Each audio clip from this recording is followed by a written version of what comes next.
one is actually, they're both New England staples. Do you have a car freshener on your wrist, T? Jared, go. T, can I see the car freshener? Right here. Can you see the other one, please? The other wrist. Yep. Okay. Ladies and gentlemen, boys and girls, welcome to the Section 10 podcast. Here are your hosts, Jared Carabas, Coley Mick, Steve Peralt, and Tyler Milliken.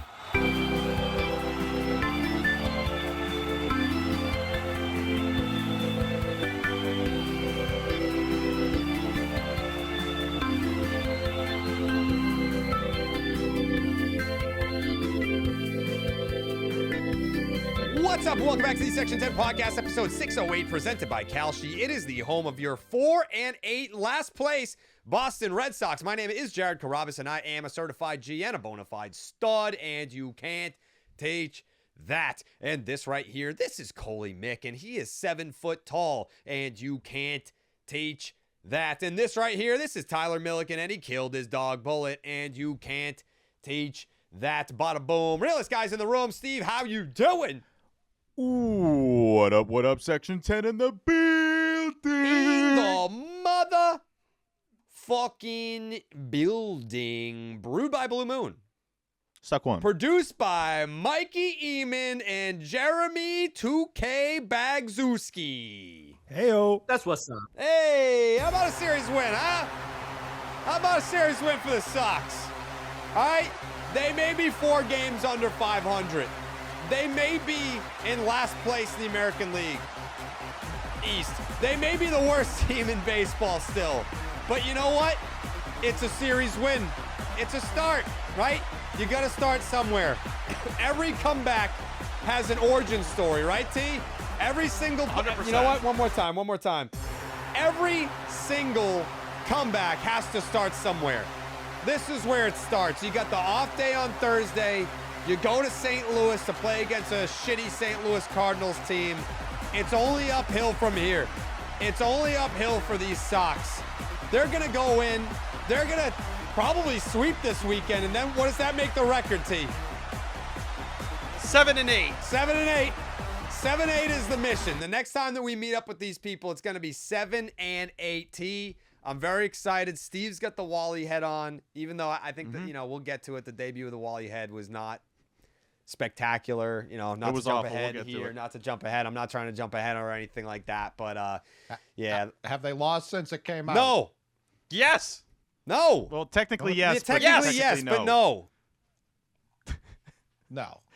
They lost like 5 not. minutes after, but they're technically They had- 2-0. They had lost well before that home run. Yeah. That game Yeah, was true. over. Yeah. True. Section10merch.com. T, why do you think No. the phrase downhill is better?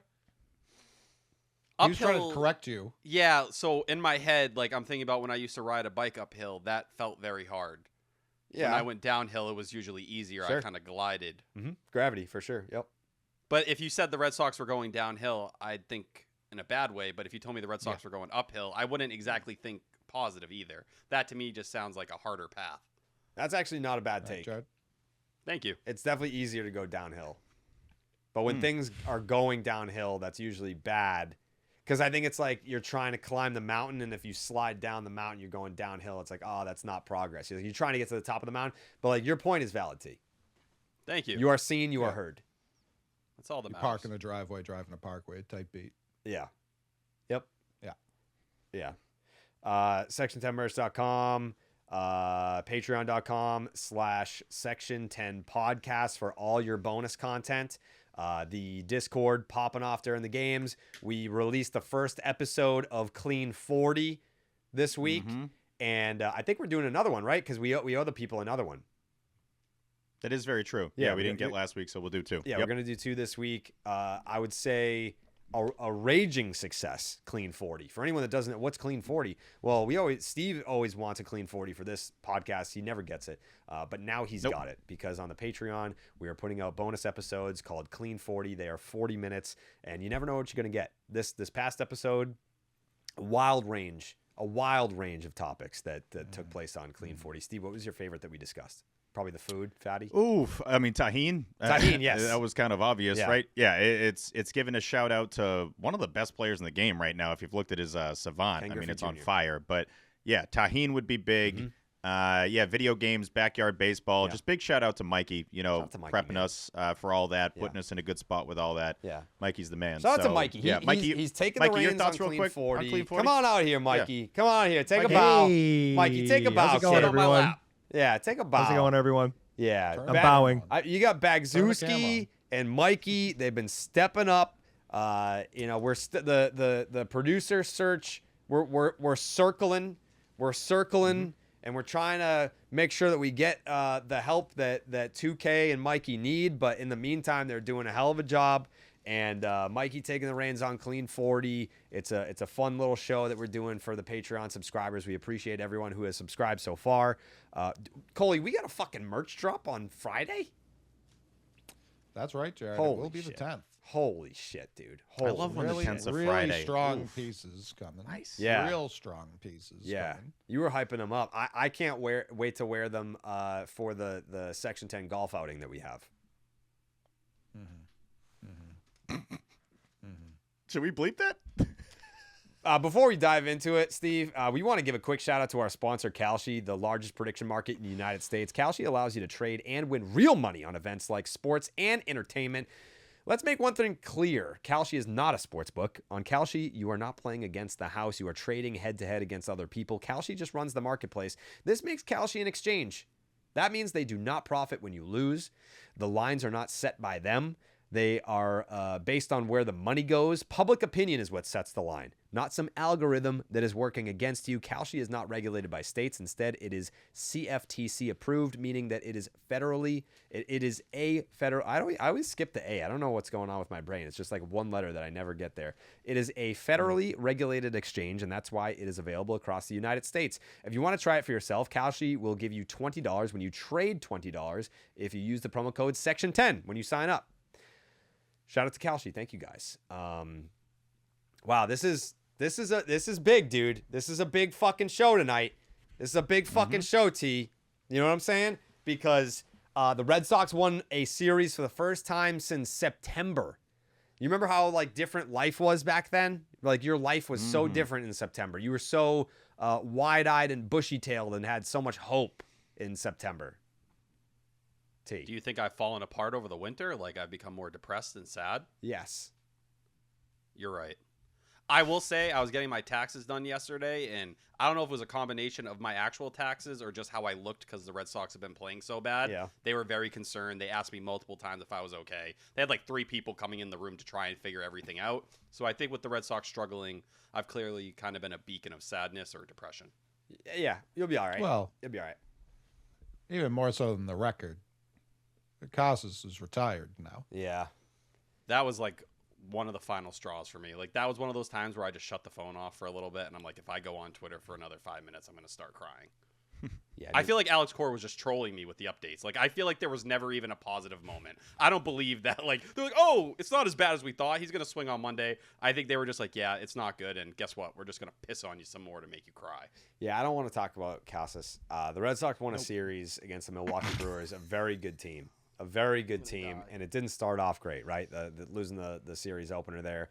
By the way, the Red Sox Notebook, sponsored by who? Could be you. Could be you. You know? Could be you.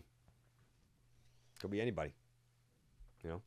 There's a couple different entities that we've been talking to recently that I'm excited to be able to work with if we're going to be able to work with these entities. One is actually they're both New England staples. Do you have a car freshener on your wrist, T? Jared, go. T, can I see the car freshener? Right here. Can you see the other one, please? The other wrist. Yep. Okay. I really like the way it smells. I really do. I don't know why, but it alleviates some of the pressure in my head. Did your parents have to? I'm excited for the parents thing after this.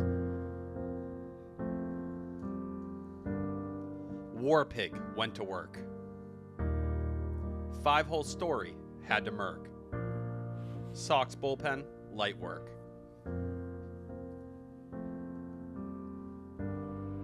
Story found his way. Sonny can't make me feel gray. Clark's Ketchup, today. A series of haikus by Tyler Milliken. I honestly like that last one a lot. Thank you. Yeah, I like that Very last good, one a T. lot. You're getting stronger. You're becoming Charizard. Fun fact, wrote that all while I was driving in my head, and then I tweeted it when I got home. Man. Okay, that's big. I sent an update from the Discord. What have you learned, Nothing. Tyler, from getting pulled over and watching YouTube and all that? I wasn't doing anything. I can think and listen to the radio. The Wills are a great listen, by the way. They genuinely bring me joy. But no, I can come up with a couple bars. I got a quick 16 in my head. That's why he's got the car freshener on his wrist, because like the car crashed and it like somehow ended He up went in his through the arm. front He's like- windshield. yeah, dude. He's like, okay. I'm just still wearing it. I'm having like legit nightmares, and I'm not a nightmare guy, of crashing my car. And then just when I hit the wall, I wake up every time. That's 'cause you called talk about it all the foreshadowing. time. Yeah. Yeah, Yeah, Foreshadowing. Yeah. I thought it was just like a subconscious worry. No. Well, It should be. It should be an overt conscious worry. Do you ever feel like you dream the future? I do that sometimes. sometimes, yeah, sure. You seen any wins, T, Wins? Yeah, for the Sox. in the future? I haven't seen any of that. Just my death. Okay. Okay. That's good. Yeah. Whoa. Well, I'm just Mean. Whoa. Oh, okay. All right. yeah. I mean, shit, Fuck. Facts. I'm excited to talk about this series. Steven. I tried to pull it. Damn it. I tried to pull it because we're probably going to get to it eventually. Are we going to get to the Wally head eventually? We're going to get to the Wally head eventually. Yeah. It's in the fucking Okay. notes. It's not. Disregard. I pulled it. Just go. I pulled it. Steve, let me ask you a fucking question, my man. Let me ask you a goddamn question, and I want an honest answer. All right? Fuck. Yeah, what do you got? Do you think maybe the fucking Wally head is in the notes? I know the Wally head's in the notes. It's at the top of my notes because I knew I was going to wear it to start the show. So I'm like, oh, I had another thing on the Wally head. And I'm like, no, you idiot. We're going to talk about the Wally head. Yeah, so Yeah, so that's why I pulled it, though. This Yeah. is kind of like, it was within a second. I don't know. Yeah. I'm just saying. It wasn't up for that long. Yeah, it's like you squared around to bunt, but then you took the bunt back. So and then Exactly, the pitch so was I a don't ball, think that one so counts. it's not a strike. It was not a bunt attempt. Yeah. Yes. Yep. Are you calling it a strike, though, or are you saying he was too late to pull it back? No, I it was think I it was pulled a back. ball. Okay. Yeah, Okay. he got it back in time. Yeah, Okay. because he didn't So ask we me. appealed to first. Yeah, he didn't ask me. Like if he had asked me, I would have been like, "That's a pretty fucking dumb question," It's like Narvaez on opening day. He never got a sign. Sure. Yeah, whatever the fuck that means. All right, Jared. Yeah, no, I'm No, excited. I know what he's talking about. Do you guys feel like you can breathe a little more? Yes, Definitely. Of course. Yeah. If they lost today, this would suck. This would be terrible.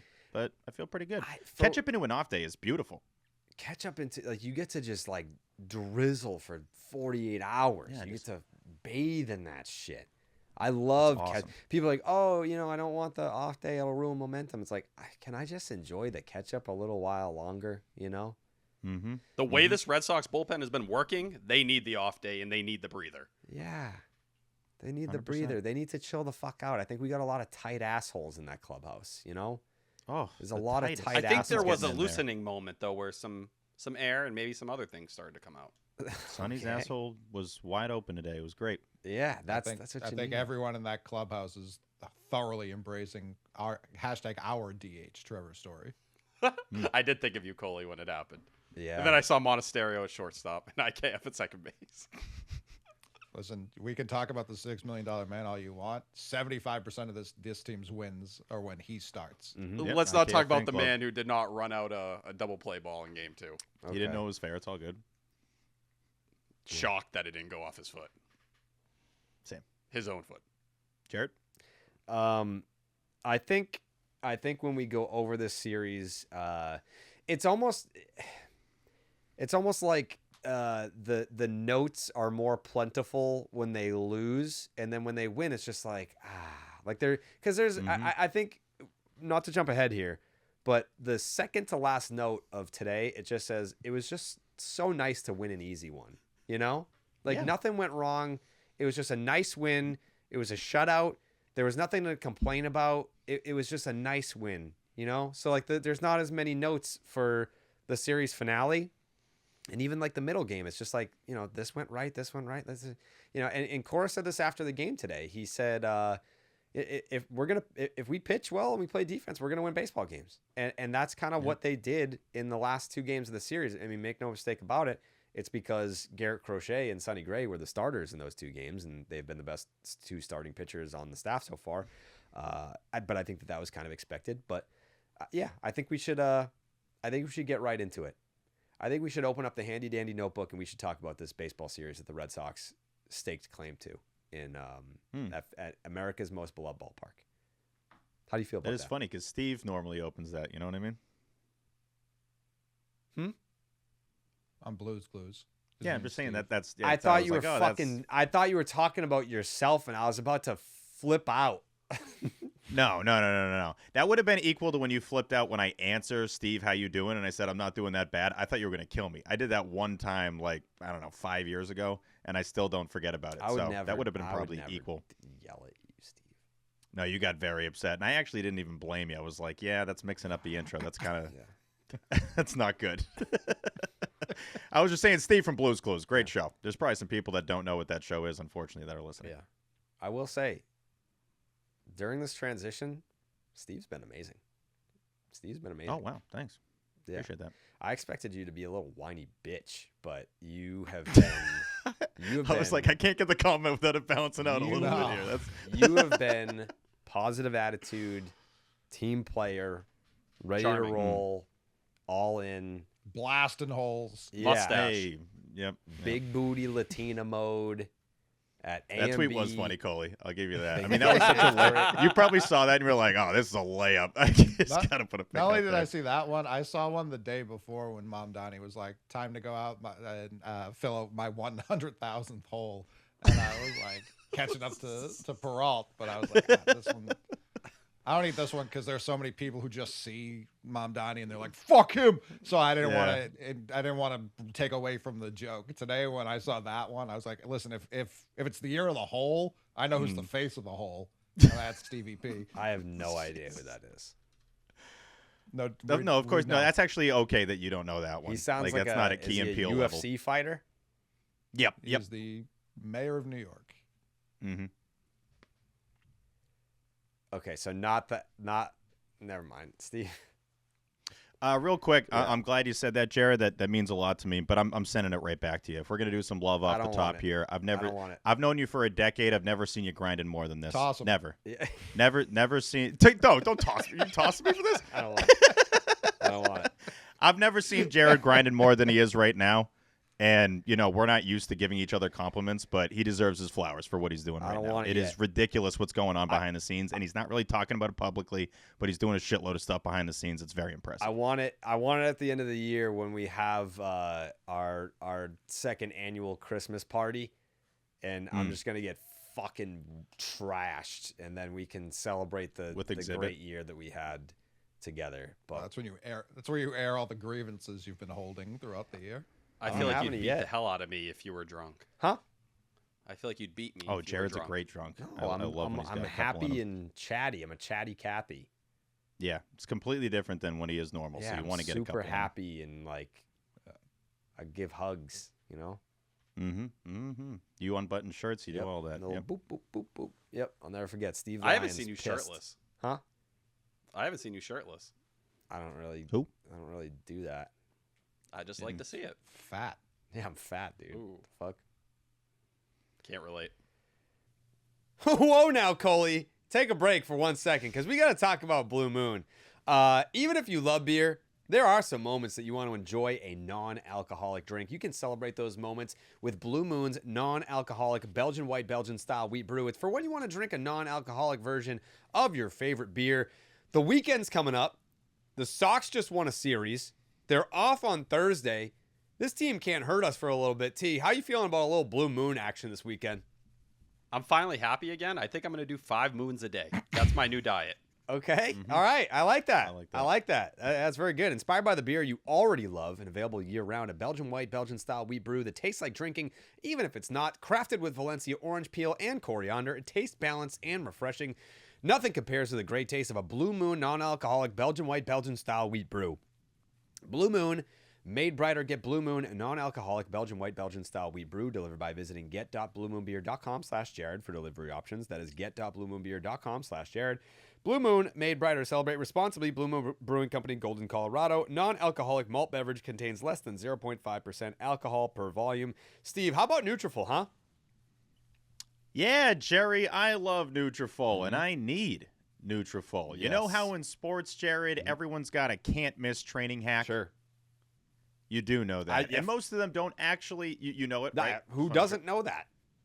All right, just want to make sure Can that I you and also know everybody it? else. Yeah. T, do you I think know that? You've Definitely know it. You've known that. Okay. Yeah. Mm-hmm. I popped 4 Coley- pills today. Okay. Okay. Coley, do you know that? It's news to me, but I'm willing to hear you out. That T thing felt unrelated to what we're saying, and most of them don't actually move the needle.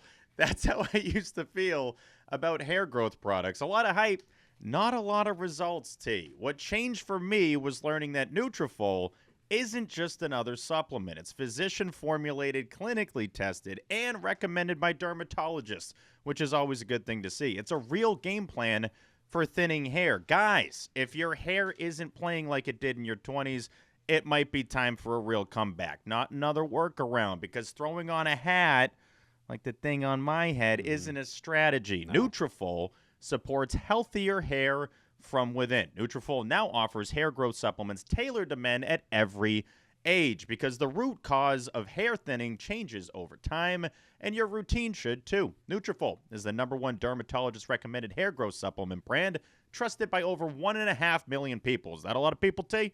Way more than I can count. 100%. Adding Nutrafol to your daily routine is easy. Order online, no prescription needed, with automated deliveries and free shipping to keep you on track. Plus, with the Nutrafol subscription, you can save up to 20% and get added perks to support your hair growth journey. Start Nutrafol today and make the hat go away. Visit Nutrafol.com and enter promo code SECTION10 for $10 off your first month subscription and free shipping. Find out why Nutrafol is the best-selling hair growth supplement brand at Nutrafol.com, spelled Nutrafol.com, promo code SECTION10. Now back to the program. Anyways, the Handy Dandy Notebook is sponsored by Could Be You. Mm-hmm. Could Be You. I mean, it's a big segment. It's a big segment on the show. I'm even like, I'm Most of making the show. sure that I do the notes to keep this going so that I can keep it open for a potential sponsor that could be you. Oh, Coley. Nothing could lock in this segment more than a sponsorship. Then you have to do it. Yeah. Mhm. I mean, I am making So really, the sure- onus is on them, not on you. Right, but I'm making sure that I do it to make sure that, you know, it's like, oh, like if a sponsor was like, hey, I want to sponsor the Handy Dandy Notebook, then it's like, oh, let me get a feel for it. It's like, it's pretty much like the premiere segment for when we're in season. So again, it could be you there at home. It leads off the show. A lot of sponsors like you make sure it's closer to the beginning of the show. This Yeah. one's guaranteed to be close to the top of the show. It's right there. We should have them bid in the comments. Yeah. Okay. Okay.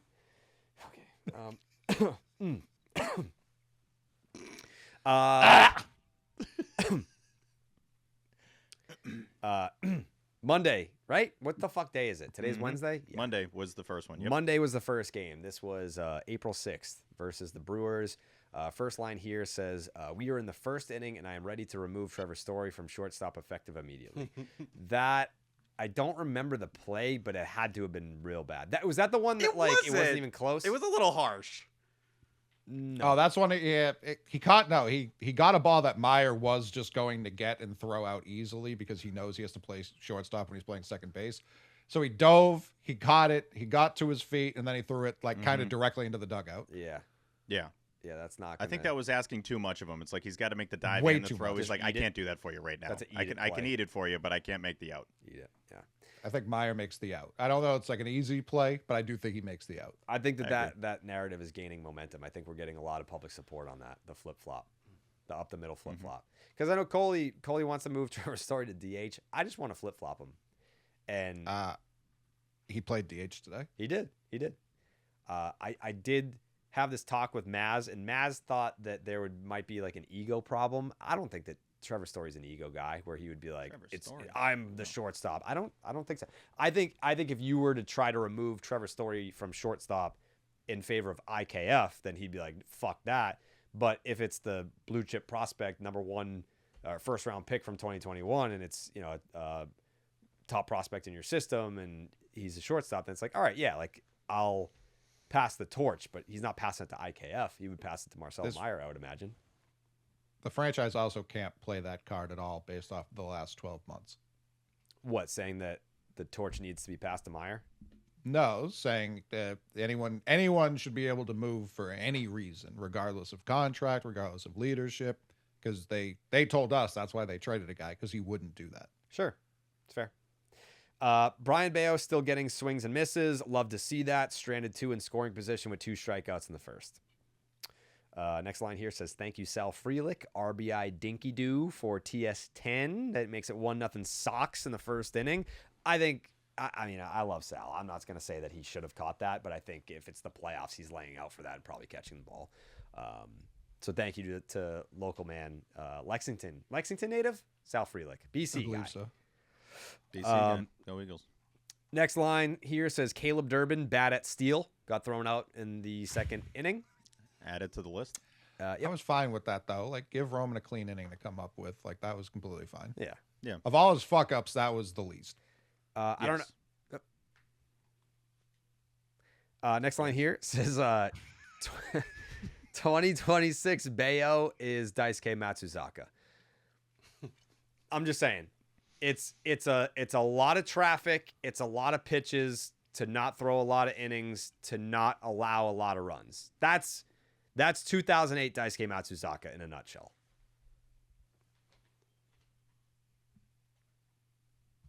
See? There is some weird stuff going on with him overall. Right now, for whiff percentage, he's in the 95th percentile. Last year, he was in the 13th. So, that's how drastic the swing and miss stuff is right now. And he's doing some different things mechanically. It was talked about during camp a little bit. So, he's raised his arm angle by 11 degrees. So, it is a different way those pitches are coming in at this point in time. It's not a small or a little amount. And you can look at some of the previous years. It was like 1, 2, 3, but nothing that significant. And if you look at what the Red Sox are doing in general, they're throwing more cutters than anyone in the entire sport. Last year, they were number 2 in all of baseball.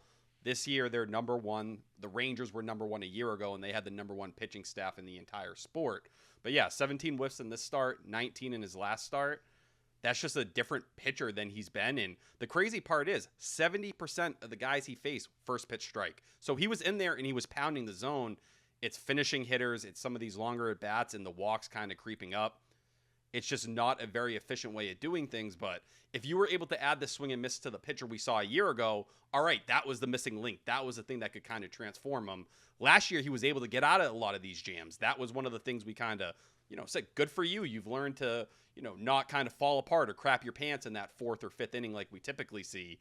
So far this year, that hasn't been the case. And with how much traffic he is generating, he's not going deep in starts. They just, for whatever reason, he comes into the year, there's always some new plan. The new plan doesn't work. He goes back to the old plan, and he's back to cruising like a 3.2 ERA for the rest of the year guy. Obviously, the swing and miss is awesome. It's not awesome if he's only going to pitch 4 innings a game. There has to be. I refuse to believe that there isn't some sort of middle ground here. Because you're right, T. If he is this kind of swing and miss guy with the guy he was last year, he's a Cy Young candidate. Actually, a Cy Young candidate. He need an out pitch is great. He's throwing the changeup a little bit more. The cutter obviously is great. You still need to pitch to contact. And what do you give up? 4 hits in this? 5 hits. 4 hits, yeah. 5 hits? 5, yeah. One of them was lifted. So it's still Right. stuff all of it's on the ground. The Yelich off the wall in the first inning was the only thing that was remotely hit hard. It's Yeah, and probably that's out the in tough other part. ballparks. True. It was a good deke by Roman Anthony, too, because a run probably should have scored on that play. True. That's a good point. But yeah, in that 4th inning, at the end of the day, if Durbin is able to field that ball correctly, it's a much different inning than what we ended up seeing. That's just the reality of it. Worst case scenario, he's leaving with 1 run on the board. And it's the what was it, a 14 pitch at bat to Yelich that ends in a single. It's like if you're gonna lose the war either way, I'm not saying give up free hits, but this is where instead of trying to strike a guy out, just pitch to contact, trust the defense. It is odd getting that many whiffs and having this much traffic. I'm like, how are these many guys getting fooled, and yet he's averaged 4 innings a start, 4 earned a start, 4 walks a start, 6 hits a start, and 88 pitches a start. I'm like, this is none of it really lines up. Then again, has Bayo ever started well in terms of seasons? Like, I think his career ERA in April is around 5. Like, he rarely gets off to a hot start. So if he's a guy that wants to use the weather excuse, then fine. But ideally, he can start going deeper into games. It also hurts, too, when you're just coming off of slow starts for the rotation. And I mean short starts, like 4 innings, like day after day after day. It's like, okay, this is getting tiring after a while. So if he settles in, he should be fine. But it is odd to see that many bats miss and then that many guys get on base. Next line here says Wilson Contreras is going to get somebody killed. Not even sure he got hit by that pitch. This is the bottom of the third. Real quick, Jerry, you guys were watching at home. Did he get hit by the pitch? Because even on the big screen, like, I've watched it 800 times, and like the more I watch it, the less it looks like he got hit. Yeah, I don't think he got hit. I don't think he got hit. No. So I mean, for anyone, obviously, if you're listening to this, you probably watched the game, or maybe I don't know, maybe you didn't. But Brandon Woodruff, he hit Wilson Contreras for the 6th time. I don't think he got hit, but he still hit him 5 times, and the Brewers have hit him 24 times. So there's obviously something going on here with Wilson Contreras and the Brewers. They don't like him. He doesn't like them. So like the other line on this, I'm just going to read the lines about this situation. WC-40 just tried to kill David Hamilton. Legal slide, but for sure an attempt on Hamilton's life. And then this has to be awkward for the Red Sox because this is entirely Wilson's beef, and I'm sure they're all friends with Hamilton still.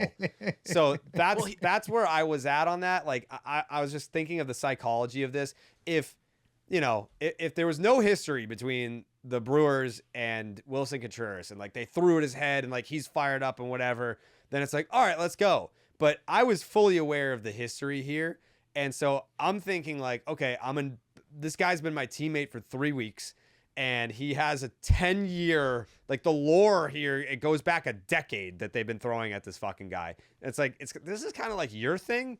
And then after the game, he's like, if they throw at me, I'm going to kill one of these motherfuckers. And it's like, I don't know that I don't know that like I'm behind you on that, because if I'm a position player and I've got Wilson Contreras yelling at Brandon Woodruff for not even actually getting hit by the pitch because of some shit that happened 7 years ago. And then I know that I'm facing Jacob Mizorowski tomorrow, and he's getting all fired up, agitating the Brewers. Yelich is chirping back at him after the game, being like, yeah, this is nothing new with him. He's super dramatic. And I'm probably sitting there being like, dude, can you not? Like, I don't want to fucking wear 104 to the ribs because you have an issue with the Brewers. I don't want to do that. And also, like, again, legal slide on David Hamilton, but I mean, he ripped his pants, and I'm sure there's a bunch of guys on the Red Sox that are like, we're pals. Like we like David Hamilton over here. A little bit of an awkward situation. And to top it off, your brother is the fucking catcher. So if you go out to the mound, he's not trying to plunk you. Right. Well, like if you go part. out to the mound, like what is his brother supposed to tackle him? Like what the fuck happens there? What do you do? It's also the situation. Like it's 1st and 2nd with no outs. Like the last thing they're trying to do is throw at you to load the bases with no outs in that spot. Yeah. And that's why like initially I was like, is he trying to like spark everyone? Is this yes. Like, all that being said, T, I love it. Because he's trying to fire up the boys. The boys needed a spark. So I don't think that's what it was. I don't think that's what it was. I think it's a beef. I don't know if it was about the Sox at all. I think the Sox had nothing to do. It was a beef with an ex. They like, I still haven't finished this. I got to finish. All right, do what you got to do, brother. Like that's what that whole thing was. Even Cora was like laughing. He was like, chill the fuck out, man. Like he didn't even hit you. Yeah, he's like, dude, you're losing your mind. It's so cold right now. What are you doing? It's so cold. Was it the same? Was it the same game, or was it the next day when someone got thrown at and it was like a curveball and they all it was Connor Wong. Connor Wong. Do we have to go fight now? And he was like, "No, that's not one of the." You'll know. Yeah. You'll know when it's the kill pitch. He also was doing the motion of like that was like, yeah, that's a curveball. Like, I'm not going to kill anyone. Curveball. Don't kill him yet. Well, even Yeah, game yeah. 3. No kill, like, no kill. Don't shoot. I think he was having a moment with Marcelo after he got pulled, like trying to like coach him up. But the Yeah. way he had his arm around Marcelo was like, okay, we're about to go and kill these dudes the next chance we get. And I was like, is he recruiting people to like a militia right now? Yeah. Like, Also, he's T, just did you see Cello? He's like, bro, whatever you're saying, Yes! I'm not in. terrified. I was like, poor Marcelo. This guy doesn't look uncomfortable next to anyone. He's like, dog, I don't give a shit about the Brewers. I don't know what you're talking about right now, but I'm not Never heard of charging. them. I've like literally never played them, dude. I'm not joining you in this Like- battle. Pat Murphy called him a pussy. Like, he mouthed it and was like yelling at Pat Murphy. I'm like, what are you going to do to Pat Murphy? You going to Don Zimmer the guy? Like, I he's an don't- old man. Hey, listen, these old white coaches be Yeah. fighting. We saw it If the they got same some night, training. or we saw it the Yeah. night Yeah. after out in Walt Anaheim. Weiss shut him out. Yeah, I- like that. Yeah, Pat Murphy It would was tough. definitely throw down. Yeah. probably. He'd be in slow motion, I but mean, he'd, he had he'd a give heart the effort, attack. that's for I don't. sure. I don't think he's Yeah, in I a don't think he position needs to that. fight Wilson Contreras or get. Don't call people pussy then. Like that. I like the Brewers pretty around. Like after everything after this game when they started talking shit, they backed up none of it. Like they look like absolute cowards now, like genuine cowards. That's I what don't think surprised anyone- me yeah. with Yelich. They were running though. their mouth like the whole like Jared, like we already said, they started running their mouth after the game, and then the next 2 games they rolled over and we pet their belly. Well, didn't Mizorowski get Wilson to fly out and he don't- said like "fuck you, pussy" or something like that? I when he's think coming Miz is a weirdo. I just think that's He more is. that he's like a spaz kid because Mikey and I came back from the game and watched the condensed game on YouTube, and he just kind of does that after like third out strike. Yeah, fucking shit, fuck you, fuck. Like he just like flips out. In the I playoffs, just- he I've got noticed- like an out at first base and did like a backflip in the first inning. yeah. Yeah, he's kind of a weird cat, and I'm saying that Fine. like, hey, do your thing, like be a weirdo, like that's fine. Yeah. But I think we all kind of had those kids in school where it was like, hey, watch out for Jacob, like he just kind of spazzes out of nowhere. Yeah. And that's what he did multiple times in that start. Because at first I'm like, what's your beef with Wilson Contreras? Like did he even face him maybe a couple of times? Like that was odd, but. If he got suspended in any capacity, that would be a complete disaster for this team. You can't. He is have your it. hottest bat right now. And if I think Soler got 7 games today, Mhm. right? And Yeah. they'll end up negotiating it down and he'll get 5 or 4. He got But if 7 you games take- for getting punched in the head with a baseball. Yeah, like if Yeah, that's Contreras crazy. got taken out for 4 or 5 games, I'd be terrified of what this lineup looks like. Even seeing it today against a lefty, it's scary to see what it looks like. Yeah. The whole thing, like it reminded me of the Manny Clemens. It was like looking for a reason to get upset, and I'm like, I don't know if this is it. The thing that sucks is that I'm probably gonna love Wilson Contreras like 95% of the time. I think there's gonna be 5% where I'm like, we might want to simmer down a little bit here. Like We this is, knew this, It's a though. little much. Like the No, I second know, that I he know. got This isn't traded super here, surprising. the conversation was he's gonna piss people off. Not us. Like he's going to piss off people that the Red Sox are playing, and he's gonna be a spark guy. And here we are in the fucking 4th series of the season, and that's what he's doing. Since the only reason I didn't like it in real time is I just wanted to see a win, and I was like, I don't really care about Yeah. any of this. But for him personally, 24 times, like, yeah, I'm going to hate the team that keeps hitting me over and over I again. get Yeah. But he gets plunked he's like an equal opportunity get plunked guy. Like everyone hits Wilson because of his stance.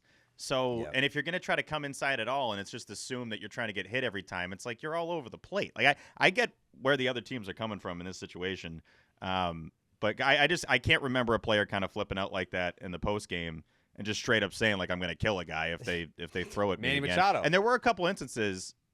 What's up? Manny Machado did that after. He's like I'm sick of this shit. Like Chris he Sale actually did threw flip one out. behind. It was he- Sale. Yeah, he's like they're still doing that. He's like I'm gonna fucking kill one of them with a bat. But I think I half agree. That's basically what he said, honestly. Pretty much. I half agree with Coley because I think in the moment when Wilson got thrown at and he's screaming at the dugout and it created an energy in the ballpark that I think is a good thing. Sure.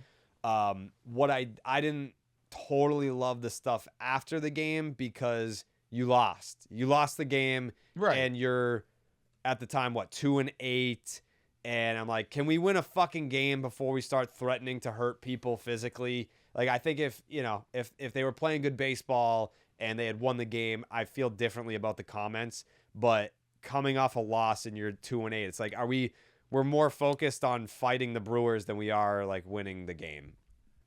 I do think Contreras, out of everybody, especially in the beginning and just throughout this entire series, clearly wanted to win this series. Was it aided by personal beef? Sure. But I can't get upset at him for his energy when that's clearly going towards trying to figure out what the hell's going on this season and get this team some wins. Understand it. Like, I do agree, Jerry, it can be a little bit much after the game to be like, calling guys out to that level where you're going to like charge the mound because now everybody has to be on high alert.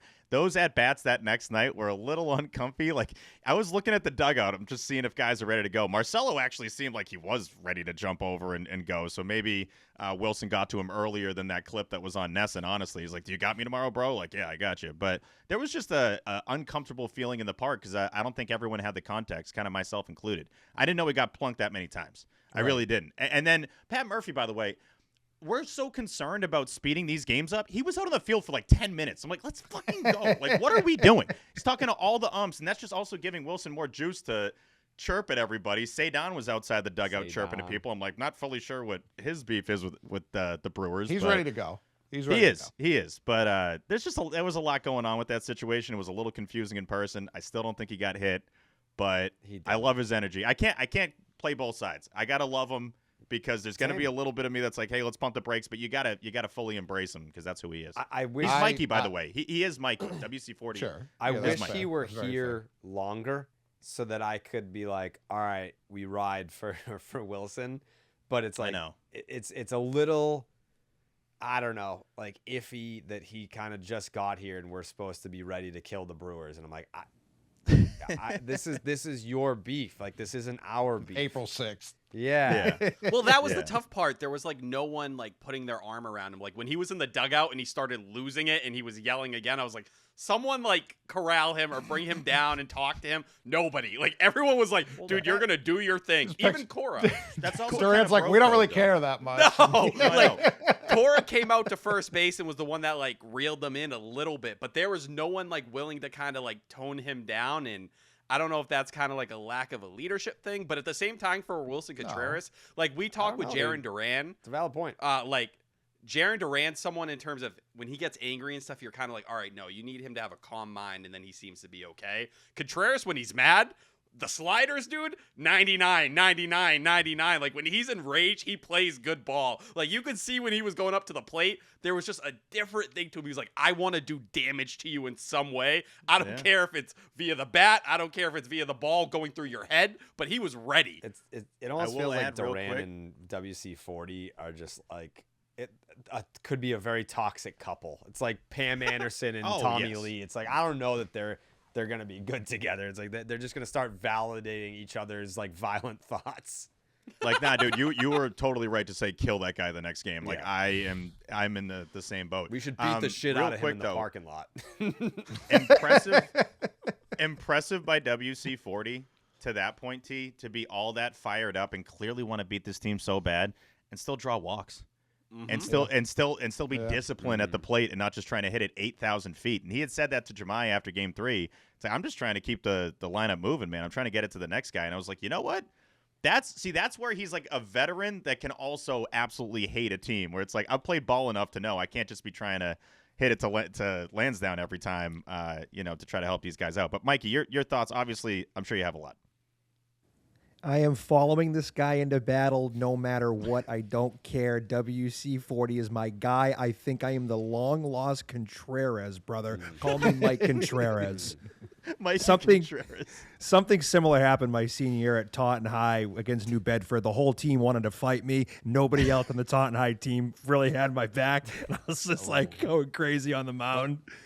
You weren't a free agent pickup too, so like that's a bad look for you if your own teammates weren't. Wasn't a great look, but I felt disrespected by the Whalers. I was in year 4, and they were like, "We don't even know this guy." Who is this guy? Unfamiliar. Hey, if Mikey feels disrespected, he's gonna get you. Like it's coming. I can't, as much as like the getting thrown at and me understanding that. And by the way, the Brewers should understand that if they've hit him that many times. Like, oh yeah, we hit him again. I can't get down with the slide. I don't care if it's legal. Like, I can't get down with that. Not because it's Hamilton. That part matters zero to me. But, like, that's where I could see your teammates being like, hey, man, Like, I'm not trying to get my legs taken out at second, let alone Miz throwing at me. But like, that's where now I'll have a problem with you, and that causes more dissension than unity in terms of fighting the other team. Like, if that, again, we spend every episode talking about how we supposedly hate Manny Machado because he did exactly that. Was it the exact same slide? No. That's mostly because the result was different. If David Hamilton was on the IL right now, that would be really shitty. Yeah, I agree. When you have the player legit bent over and the ump's like touching his back, like, dude, are you all right? Are you okay?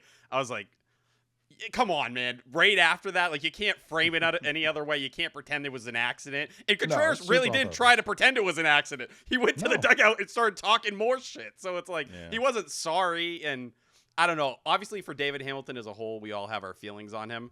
He's a guy, like, you feel bad when he gets picked on, man. It's just like, oh, it's little David Hamilton. Like, this is the guy you're kind of going after. Like, out of everyone, is like the small dude on the schoolyard. I felt bad for him because he got no reaction whatsoever by the entire park where he played the only 3 years of his career. Why so would far. he? He was trolling us, but, bro. like, He was trolling those. I'm not even. couple No, games. I'm not saying like an ovation, but I was like, there's literally. You would think this guy's never played here in his entire life. I mean, you would almost want it to go basically either way. didn't. Like, what did he do? Oh, this isn't about accomplishment. You would just want like boos Hey. or cheers, some reaction. I don't know. It's like What did he? I mean, like, for He was what? a guy who existed. Respect 2024, David Hamilton. I think He had I moments. think him I ain't saying getting it like that. him getting no reaction is the nicest thing that fans could have done. We're not going to boo you, I suppose. but like, what are we Some cheering people for? did You boo. didn't do anything. It's more just I'm trying to put myself in his shoes. If that's like the only place I've played before, and it was like I was any other road player, I'd feel It's like, type yeah, of way thanks about for it, the but- memories. Which ones? He hit that home run in Anaheim The that steals. one time. That was cool. Remember, right? we tried to ask you to bunt like 12 different times and you could never figure it out. Cora was so pissed about He's this got it on now. on EEI. Yeah, now he goes, he's great. yeah, we tried the bunt thing with David Hamilton a bunch of times. It didn't really work out. Good to see it's working out over there. I'm like, all right, That's shitting hilarious. on the player, also not a great look for the coaching staff But either. that's not shitting on the players, shitting on your coaching staff. That's it, Like, why, exactly. Why did it take him 5 seconds with the Brewers to learn it? When he was here, he was like, the ball on the ground is the stupidest thing I've ever seen in my life. We lift the ball. That's what I want to be. It's like, dude, if you just accepted you were Braden Ward, you would have had a role here on the bench for probably 5 or 6 years. I'm convinced he bunted every at-bat this series. I think it was only twice, but I'm like, oh, there he goes, putting it down again. David Hamilton, he's trying to make a point right now. Now, he pissed me off basically more than anybody the last handful of years, so it's not like I was going to cheer for him, but it's just the concept is more funny. I get what you're saying, Jared, but like the concept of playing 3 years here and that's the only place you played, and then no one even basically notices you come he back. was just a guy. He was never an everyday course. player on this team. Maybe worse he than was that. just a guy, and that's okay. I think he was just a guy. He was just a I guy. think We'll give him Jag. We'll give him Jag. Fine. Yeah, he's just. He was also like, he couldn't have had a more like under the radar. Like, he was acquired literally seconds before the lockout. That's how he was acquired. He was acquired and baseball shut down instantly, and then he just kind of came back and it was like, who's this? Like, he wasn't even. Benelis was supposed to be the prize of that trade. Yeah. Well, and then there's the hatred of, we know that Luis Castillo was on the table. Correct. And the Red Sox said, I'm Sure. good. I got David Hamilton. Don't worry about it, y'all. And then he shit the bed, beyond belief in 25. Anyways, next line here says TS10 sack fly RBI makes it 3-0 Sox in the bottom of the third, and Bayo's day is over. 86 pitches, 50 strikes, 3 1/3, 5 hits, 4 runs, 3 of them earned, 4 walks, 5 Ks, and a no decision. T. What did you see from the pitch mix on Brian Bayo? Yeah, 40% sinker, which is very Brian Bayo, and 29% cutter, which I do think is the thing that, if you're looking for something that sticks out with him compared to a year ago and what his pitch usage was back then. Last year, he threw the cutter 15.7% of the time. For the year overall, it's at 25% right now. And it seems like a kind of pitching staff philosophy. The curveball mixing in at 10% too. He's getting multiple whiffs on that. And we saw that during the WBC stint for the first time. But to have 2 whiffs on the curveball, 5 on the changeup, he's really gone away from the sweeper. He threw it 1% of the time in this start. Last year, the sweeper, 19% of the time, it was his second most used pitch.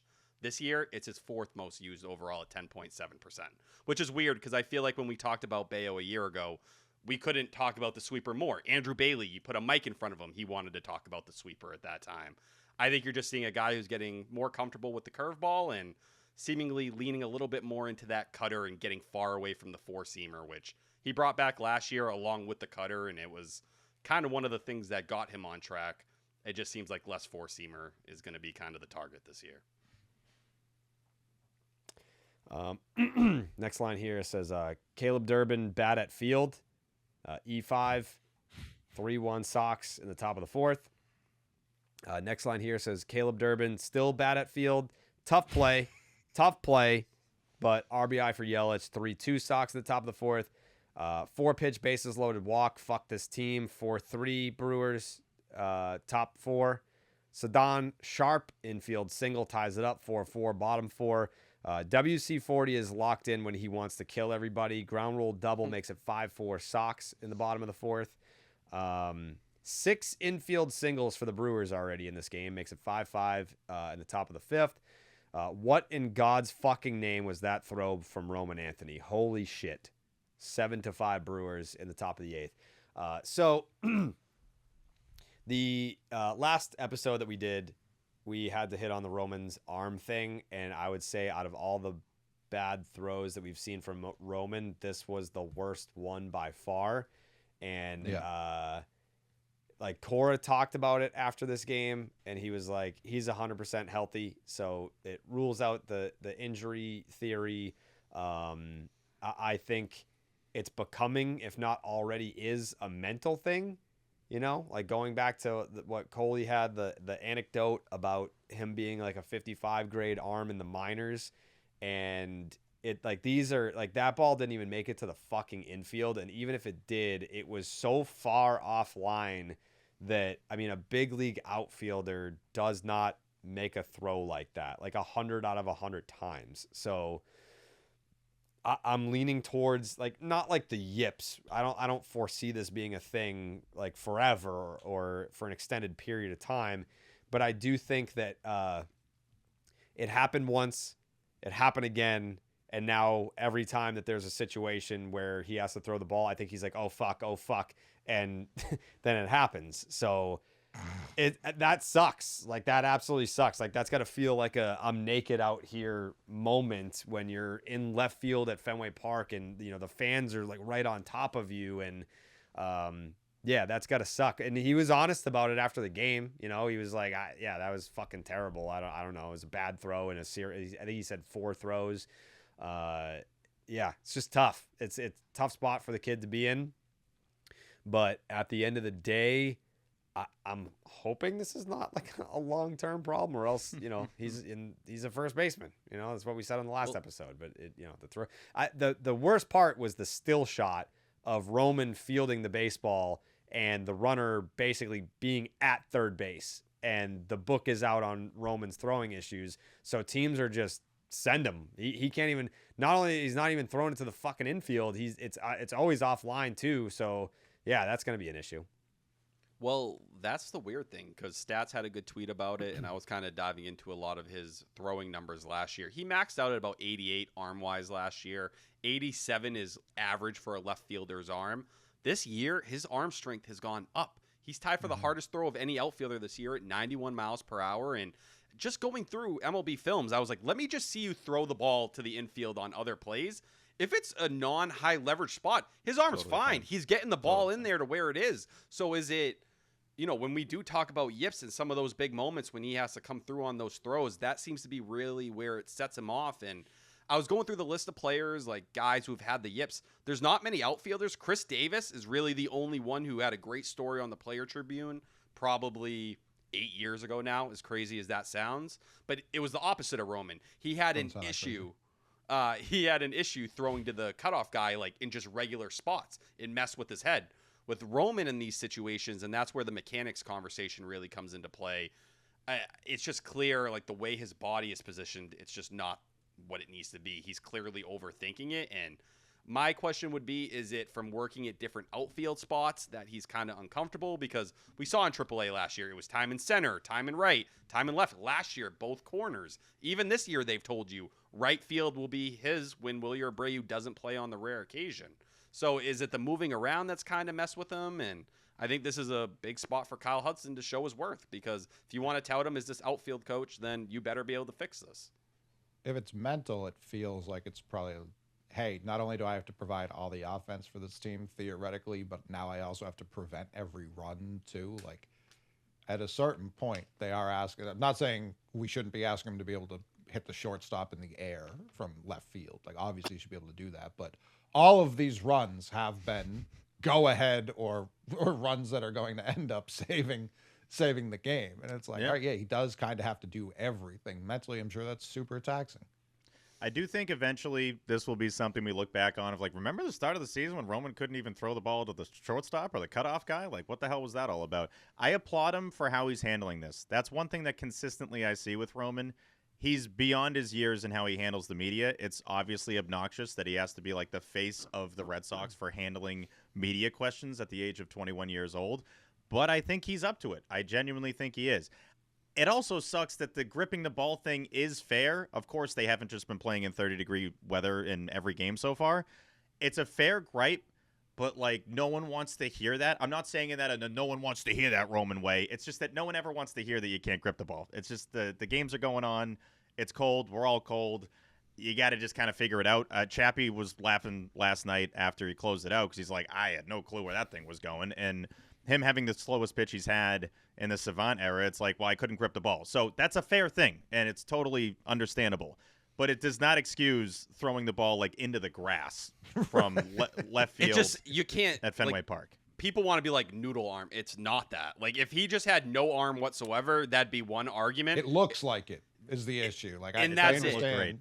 And he's spiking the ball into the ground. Like, that's a mechanical problem. That's not, Johnny Damon, Jacoby Ellsbury, like, we're barely getting to the cutoff man. No, like, he's having a hard time keeping the ball just straight on a line. It's just spiking the way he's throwing the ball and planting right now. And when people say the yips, I think they assume with every play that's what the yips mean. Like, he's got situational yips. Like, it'll be a close game late, and I think in his head when the ball's coming, it's like, fuck. Like, I can't mess this up. And all of a sudden it's, at the backstop and took 10 hops. So it just sucks when that happens. I mean, obviously we want to love Roman as much as physically possible, and we will.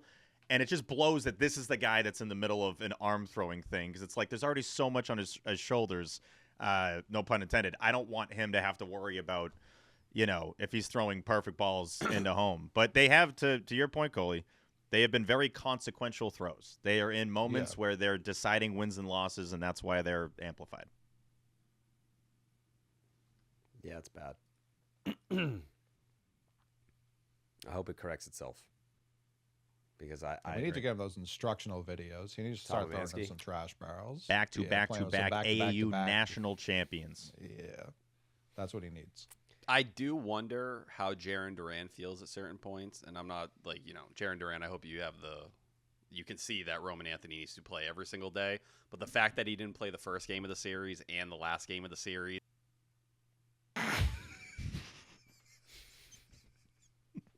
I thought it was just me. Did Jarren pull the plug? Did Jarren just pull the plug on his video? Yeah, It's Jaren's like, shut up, dude. the fuck I can't. up. This kid again. That's so funny.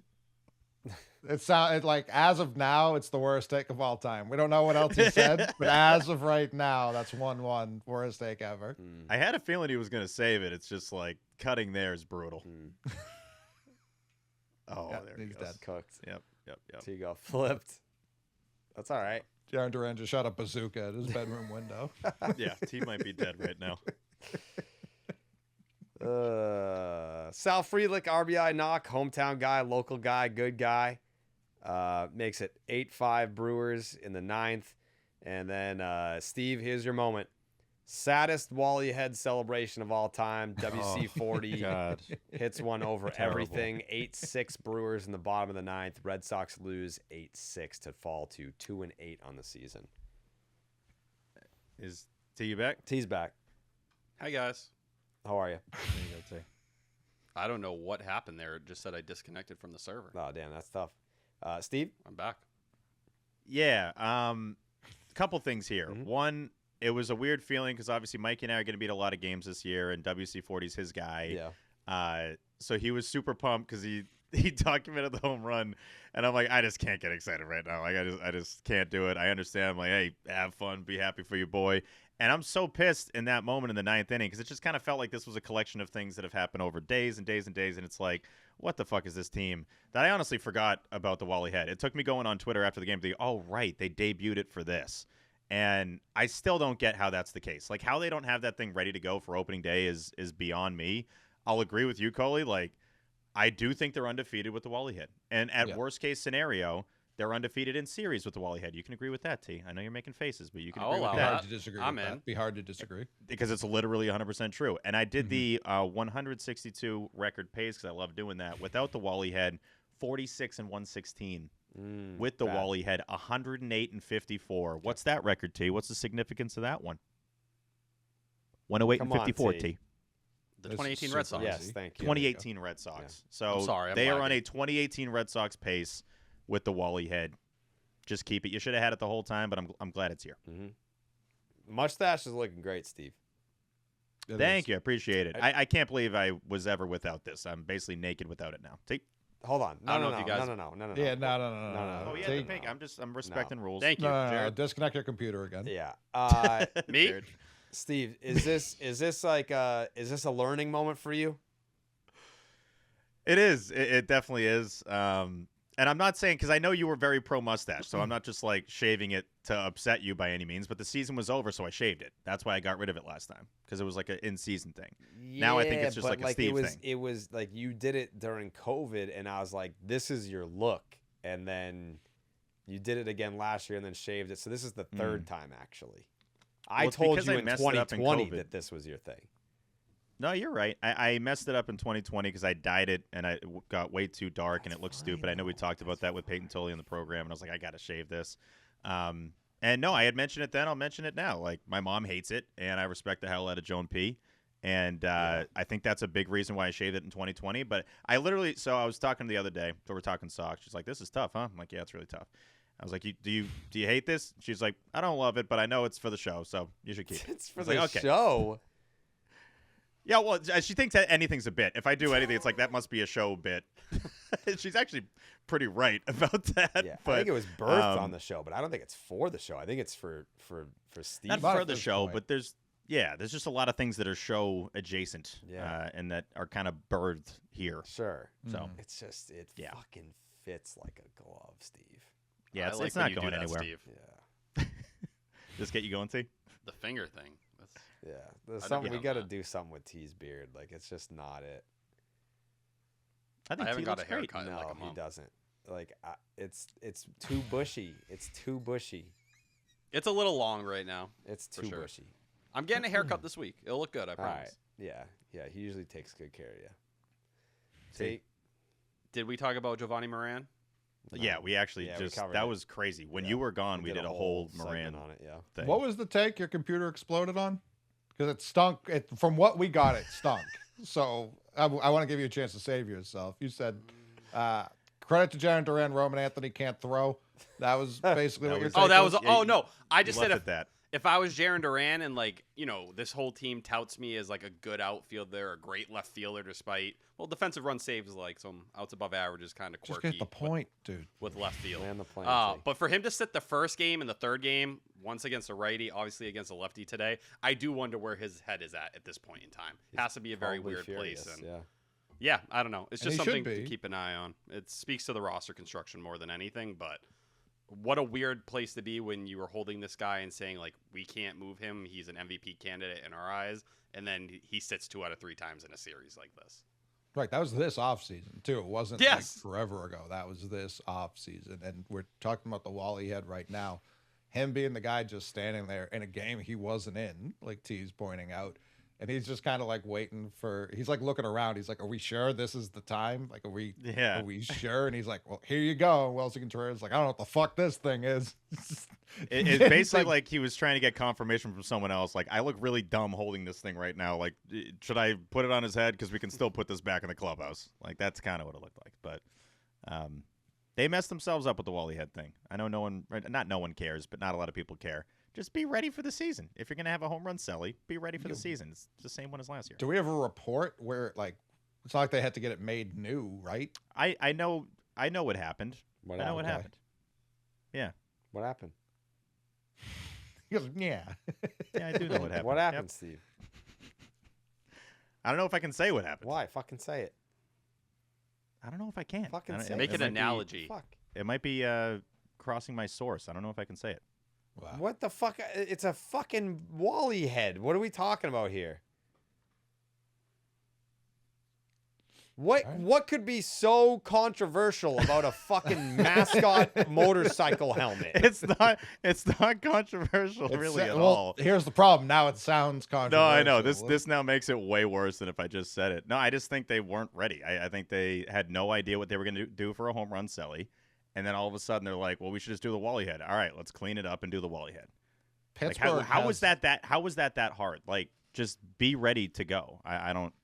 This team obviously wasn't ready to go this year. It's very obvious. For Look sure, at 1000%. everything. Yeah. They were 100% not ready to play baseball. I'm convinced they didn't know the season started in March. They're like, this is March Madness. Like, we're not going. This isn't us yet. baseball month, you idiots. Yeah, what the fuck? I mean, in their defense, the second March Madness ended, they're 2-0. So Yeah. here we go. I can't. I'm still pretty upset about just the scheduling. To their credit, like we played San Diego at home in Boston when it's fucking snowing, and then we played the Brewers in Boston. They have a dome, an indoor stadium. Last I checked, am I right? Like, am I making that up? Who? No. Doesn't Milwaukee have an indoor stadium? Yes, they do. Yep. Yeah, they do. Big time. Why the fuck are they here? Why aren't we? If we have to play these teams right now, why aren't we playing them there?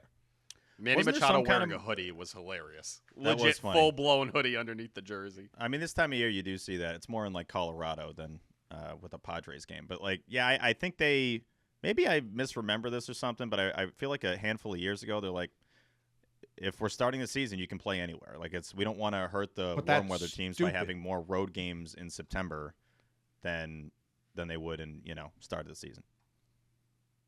You know what I mean? Because if they're hosting all of these, then they'd in theory have more road games at the end of But the you year. have like they can play the other, like you can move things around. There's enough team. Like I'm gonna sit down one of these days and figure out opening month schedule and just mail it to Manfred and be like, "Hey, you fucking go, you moron." Is it still that old couple doing it? Didn't they just like No. put the schedule? Okay, that's killed changed. I think they stopped They like killed 2 them. years ago.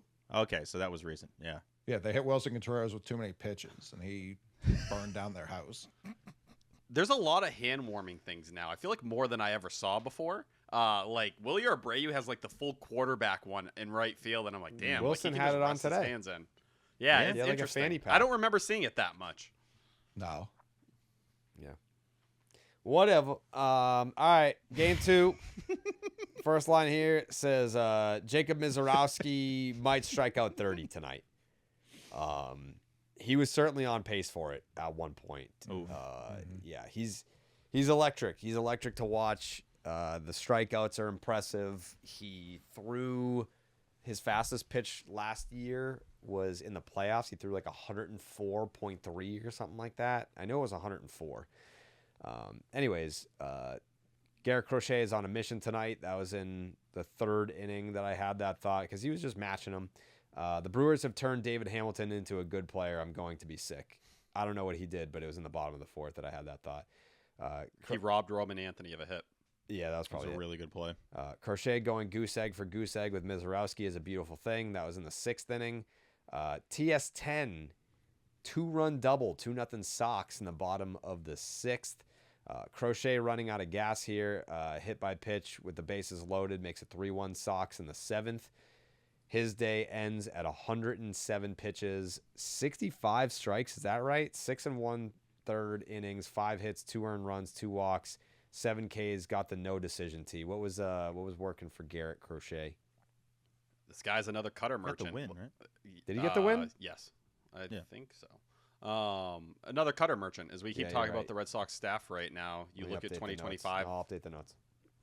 Cook. Okay. Okay, updated. Last year he was leading with the 4-seamer 35% of the time. This year it's been the cutter at 30%, and the sinker usage has been up as well. So when we talk that 3-headed monster of hard that Peyton Tolley's doing, that's still the main way Garrett Crochet is operating, but kind of just a little bit more leaning into that cutter and sinker than in the past. And for him, on the four-seam fastball itself, which he threw 27% of the time in this start, the induced vertical break had actually been down in his first couple starts of the year. That kind of rising action you see when we watched last year. Got it back up to 17 in this start, which is a big deal for him. When it's hovering around 14, 15, that's when it really doesn't have that same kind of popping effect. So good to see Crochet probably be the closest form we've seen to, his peak last year at any point in time. I do always love with Garrett Crochet, and you'll see this with like the peak aces. Like every team technically has an ace, they really don't. But Garrett Crochet is obviously one of those guys where he knows where he messed up afterwards. It's not like he has to be told, and he kind of goes out of his way to take blame anytime he feels like he did something that let the team down. Specifically, this was shutdown innings. It's been a massive problem for the Boston Red Sox. I feel like every time they score runs, especially in this series, not in the finale, but they immediately give them right back up. And it's like, did we even have the lead? I almost have to look up at the monster and be like, oh, right, they were up 3-0 at some point. Crochet not finishing off the start he wanted to. I like that he's pissed off about that. The line still looks good. I'm not going to lie. I was already kind of positioning myself to get that Crochet yell coming off the mound when he had first and second. I'm like, I bet he strikes the next two guys out. Nope, walking them, plunking them, like everything bad that could have happened kind of happened there, but at least in a brief sample size. So, he obviously wanted to finish that inning off, only have 2 innings from the bullpen, but that's still, again, I don't even want to say bad Crochet, but like not peak Crochet is still so good, and it was freezing. I hate bringing that up so much, but it's not baseball weather. It was like 30 degrees, and he was still nails, and that's probably maybe why he lost it towards the end there. Maybe it's a grip thing, but I do like when he owns up to that. And I like how much, you probably see this too, T, or maybe all you guys, I like how much that he's locked in on the other starts too, because he's referencing stuff that Sonny Gray did and Brian Bayo did, and he's like, we got to make sure that we're, if we're putting up runs in the bottom half of the inning, we got to be shutting them down the next half. That's good. He was a pitcher of his level, how often he is at the top of the dugout too, like just cheering on everybody, humping, like that's hand just jobs, stuff everything. You don't see a lot, but like for real, he's part of all of it. You don't see a lot of aces kind of being that guy in the dugout, but also what he's doing after the game. His post-game comments were awesome. Like just talking about what it meant to be a stopper and the chants and everyone kind of talking about like sell the team and all that, making the joke that he's used to it from when he was with the White Sox, but being like, hey, you just got to get the job done or you don't. That's what it's about. And his mentality really is kind of what feels like they're trying to form the Red Sox around right now. And it's not easy to do when you pitch once every 5 days, but he has that kind of persona and energy that it almost just goes past all of that. It goes past a lot of baseball traditions. And we saw that start to pop up last year. It's just carrying into this year. He's a true leader, and you rarely see that from pitchers in general because they don't play nearly as often. But for Bayo's start on Monday, I put it in the Discord. He was ripping Red Bull's top one, like getting ready for that game. And it's like, you pitch tomorrow, pal. Like, you can take it easy tonight. And that's just not how he's wired. And Steve, you're right. There aren't 30 aces. That's just not how it was. 30 number ones because someone's going to take the ball on opening day, but there aren't 30 aces. But there is something above aces, and that's Cy Young's. And we all want Crochet to win that Cy Young. And our pals over at Kalshi, they still got him with the second best odds. I guess it's not our pals at Kalshi. It's our pals everywhere in the world because that's how Kalshi works. It's true. The general public still has Garrett Crochet as the second best odds. They got him at 14% to win the AL Cy Young behind Tarek Skubel's 23%. Brian Wu coming in third, 11%. That feels right. Like the first start was great. Second start, meh. This last start, coming in knowing how big of a start that was, going pitch for pitch as Miz is stacking all these Ks, it's still goose egg versus goose egg. Like he knows one run I could lose. I expected to turn on that game, watch a 1-0 loss, and be like, well, Crochet did all he could. That's what we saw with Pedro growing up. It's what we saw with Clemens before that. Really no one else since then. But that, to me, that is a Cy Young mentality. And I really hope, even outside of the odds, I hope he does get one of those here during his tenure with the Sox. Yeah, T, water balloon over your head. Does he win Cy Young this year? Yeah, I do. I think he goes out there and he ends up getting it. Part of me does fear Skubal a little bit in this year before free agency, just going all the way and maxing it out. But I do think Garrett Crochet is starting to become more of a pitcher than a thrower. And I think for a guy with his quality stuff, we're going to see it ramp up over the course of the summer. But mentally right now, even when he doesn't have his best stuff, it doesn't matter. And I think that speaks to who he is right now. Jared? It is early, but the Tigers are 4-7. Fact. So, like, is there a world where Scooble gets traded at the deadline to a National NL. League team, and then it's like, well, I'm the Cy Young Award winner. Could happen. That's a great point. Just saying. I had never thought of that until Just right now. Okay, saying. that was good. Yeah, if you, so that's good. Even if you think he's just going to be in second, nice little could be a free bonus. It's like he didn't really earn it, but he still won it, which means you would win.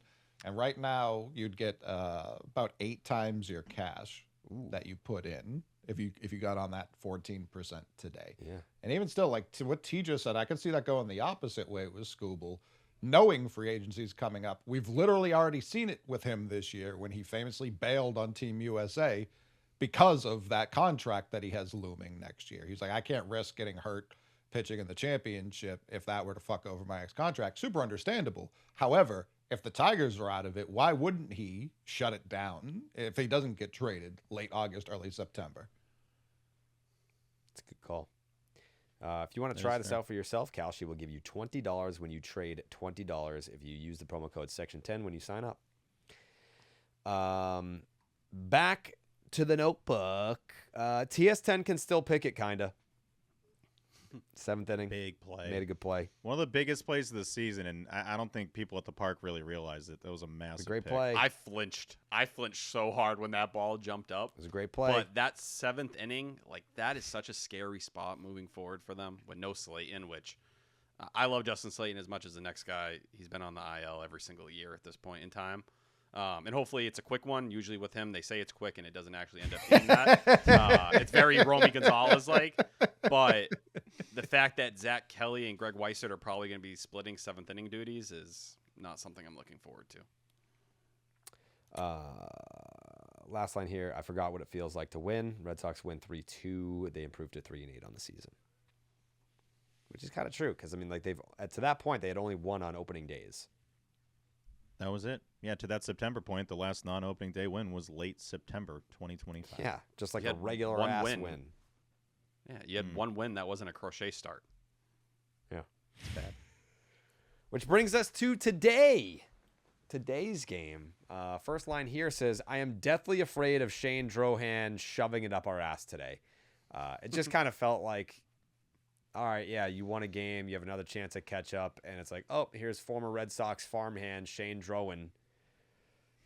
The Brewers have a tendency to take Red Sox farmhands and turn them into spectacular pitchers. So, yeah, it was his big league debut. Cool moment. But, yeah, I thought he was going to go 8 shut. Steve? I do think Nesson never misses a chance to shove a camera in a family that has someone making a debut at Fenway Park. They'll cut to them like every 3 seconds. Like, let's let that family breathe a little bit. Like, this is one She of was the like biggest holding days. a baby. I'm like, give the woman some privacy here, They're man. like zooming in. Like, what's the baby's name? Like, it's I don't know. I don't hate it because I know they're trying to get the shot and all that. But I'm like, hey, y'all got the best cameras in the game.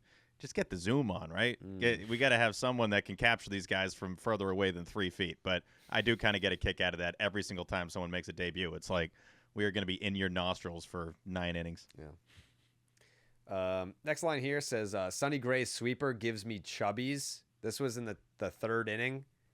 I'm sure, T, when we get to that final line, you can give me some sweeper information. But the sweeper was sweeping today. Let's put it there. Steve from Weymouth going brazy. IKF bunts for a hit in the bottom of the 3rd.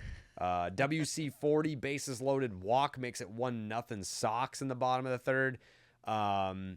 Willier with a funky infield single that drives in a run. What? 2-0 Whoa, Sox in the whoa, what? 3rd. What? What's wrong with you? What are you? Just on me. What you write in your phone is between you and Steve Jobs. Like you don't have to repeat it to us. If that's the type of foul language you're writing in bathrooms with your graffiti pens and whatnot, be our guest, pal. But you keep it off the show. He All right? said it with such ease. It just came out like No, he a must use loser this like at home me. all the time. A loser like me drops it whenever they want. They don't give a fuck. Someone with class and we're supposed to respect like you, clean it up. Man, That was nuts. I mean, he hit it hard, and it looked like it was going into right center, and it ended up deflecting, and David Hamilton almost died. Yeah, it was a really, I got to reevaluate just you as a whole. I don't know what that was. This guy's always reevaluating the holes over I know. here. Yeah. But like, what? I mean, it was Jared saying it that easy? Yeah, it was in the notes. Did you censor it in the notes, or did you spell all the letters out? It's spelled out in there. Oh. Yeah. Yeah. All right, what's next? RBI sack fly for TS10 makes it 3-0 Sox in the bottom of the third. Ceddanne Rafaela is back to making Ceddanne Rafaela plays in center with the over-the-shoulder catch in the top of the fifth. That was very nice. He basically had his back completely to home plate. It was almost like a football catch, like in the end zone. He like caught it over his shoulder.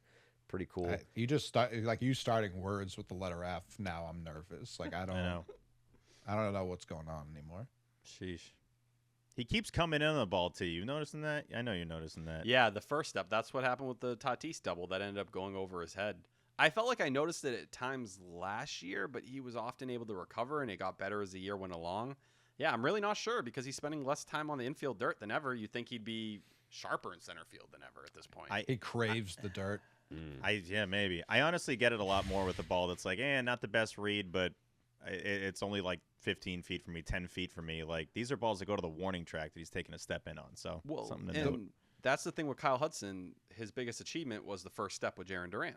So, like, if there's something first step that's a problem with Ceddanne Rafaela, like, he should be the easiest person in the entire world to get, improved on that front. The wind has been strange to start the year. Again, we keep going back to the weather, but I mean, the Brewers drop a ball in the infield later this game that should have been caught. Like I don't know. I don't know. It's going to be like we're talking Roman's shit isn't going to carry throughout the year. I can't imagine this is still a storyline a week from now, let alone a month from now. Yeah, Sal Frelick was having a dandy of a day in the finale. I mean, he caught all of them, but I'm sure he'd tell you, like, I don't know where these were going. I mean, that's even Willier and Wright had one. He baseball just kept running for. Yeah, BC guy here, right? Lexington. Go Eagles. Go Big L. Eagles. Sonny Gray, 90 pitches, 53 strikes, 6 1/3 innings, 3 hits, 0 earned runs, 2 walks, 2 Ks. Got the win. He's now 2-0. T. What was working for him? People are going to probably get sick of me bringing this up, and I'm going to continue to say it because it's just the reality. Guess what he threw more than any other pitch? The cutter, 28% of the time. The curveball was actually his second most used pitch, 24%. And he talked about it, coming into this game. Apparently, he wanted to lean more into the sinker initially. We saw that in Cincinnati, that last spring start. But it's clear they've told him the four-seam fastball, it got smoked last year. We want to kind of lessen however much you are going to end up using that. So it was a lot of the cutter and the curveball. He had 2 whiffs on the sweeper, the cutter and curveball, and he was mixing it pretty well. I do think one of the things that stands out about Sonny Gray, the whiff numbers, we've heard a million times. Cora talked about it after the game. It's a 200 strikeout pitcher here. The last 2 times out where he's really been himself, he's not missing a ton of bats. Part of it, I do wonder, is it the weather? Is it him with this new arsenal? Or is it him talking about when he was in St. Louis a year ago, kind of chasing strikeouts a little bit sometimes, where it led to him getting hit hard and doing some of these other things. I think with the way they've tweaked the arsenal, he may be pitching to contact a little bit more, and so far it's been great. He generated, I think, 10 ground balls in this start, a bunch of that, and with the way the team's built, that should be a good thing. We'll see if Trevor Story makes that a reality, but yeah, the cutter and curveball were really playing. Good to know. Next up, TS10 with fingerprints all over this series. RBI knock makes it 4-0 Sox in the bottom of the 7th. And then Tyler Mangina? Come on, respect him, dude. This is not a tough name. Tyler Samaniego. Yeah? Close, yeah. This is fine for you. Did you just look at BREF and go with the pronunciation there? No, is that it? The way you said it is how it's pronounced. Yeah, Samaniego. Samaniego. That's how Samaniego. In Jared's defense, Sonny Gray didn't know what his name was in the postgame. Nope. So yeah, He thanks also- to you. Crazy. Didn't know Ceddanne Rafaela's name either. Yeah, he said the center fielder was good today. I'm like, we got to know who that is. I was like, wait, what? This guy has no clue who he's playing with. He only knows his catcher. He said Narvi like 30 times, but he's like, yeah, these other guys behind me, decent defense. I couldn't tell you their names, but they're good guys. These are the people ready to go to war with Wilson Contreras. Tyler Samaniego could potentially be a guy. Struck out the side in his big league debut, which was in the 8th inning. He was throwing like 94 around there. Pretty good. Yeah. Came over in the Johan Oviedo trade. Yep. Who's dead now? 6 weeks. Flexor strain. Mm-hmm. It was so nice to win an easy one. Red Sox win 5-0. Ketchup. They're 4-8. What the fuck was that? What was that, T? T, what's that? Alexa won't stop talking. No I free don't know ads. why it did that. That was No crazy. free ads. Okay. That's the notebook. Real quick, Jerry? Yes. Real quick. Yeah. I was so happy Mm-hmm. with that challenge by Carlos Narvaez in the top of the 7th inning. It's like, yes, this is why the challenge system exists. It was a strike. We all saw it. Looked like a strike. The ump didn't see it. Narvaez, little double tap. Massive challenge, by the way. If that's a walk and the bases are loaded, I think we're not doing ketchup. I think that's honestly the difference there. Weissert in a dirty inning, he's like, no, don't challenge it. This is when I give up the grand slam. So that was huge. And if there's anyone that I wouldn't get upset at to start a season messing up a challenge, it's Carlos Narvaez. I'm like, he'll know. He'll get better. He's a dude that I don't think would repeat a lot of mistakes multiple times, but I literally did a fist pump at home. I'm like, yes, this is how we use the challenge system. That wasn't dumb. That was actually smart. It's surprising when this team does smart things, so got to tip the cap there.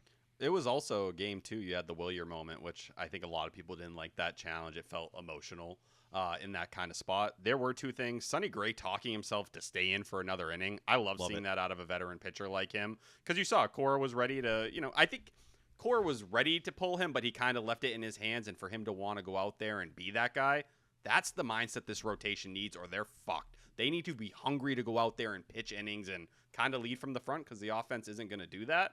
And the Tyler Samaniego thing, like his talking after the game about his dad and all that on EEI, bro, it was awesome to listen to. It was emotional. You could hear him holding back tears and to hear his story. Such an easy guy to root for. Look up his spring training stats. He pitched his ass off this spring. It was more he just started slow because of his back. He had a little bit of an issue at the start of camp. Like, I got to the point even midway through camp where I was like, if it's him and Giovanni Moran, you could do a lot worse. It's weird to have this many lefties in the bullpen right now, but the next couple teams they face have a ton of lefties. So I think they're okay riding it out until probably Tommy Canley's ready to go.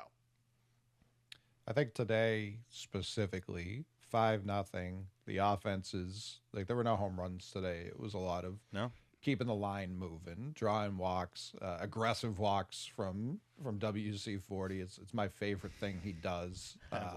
Like so pissed he wasted his time up there. He's like, "Fuck you."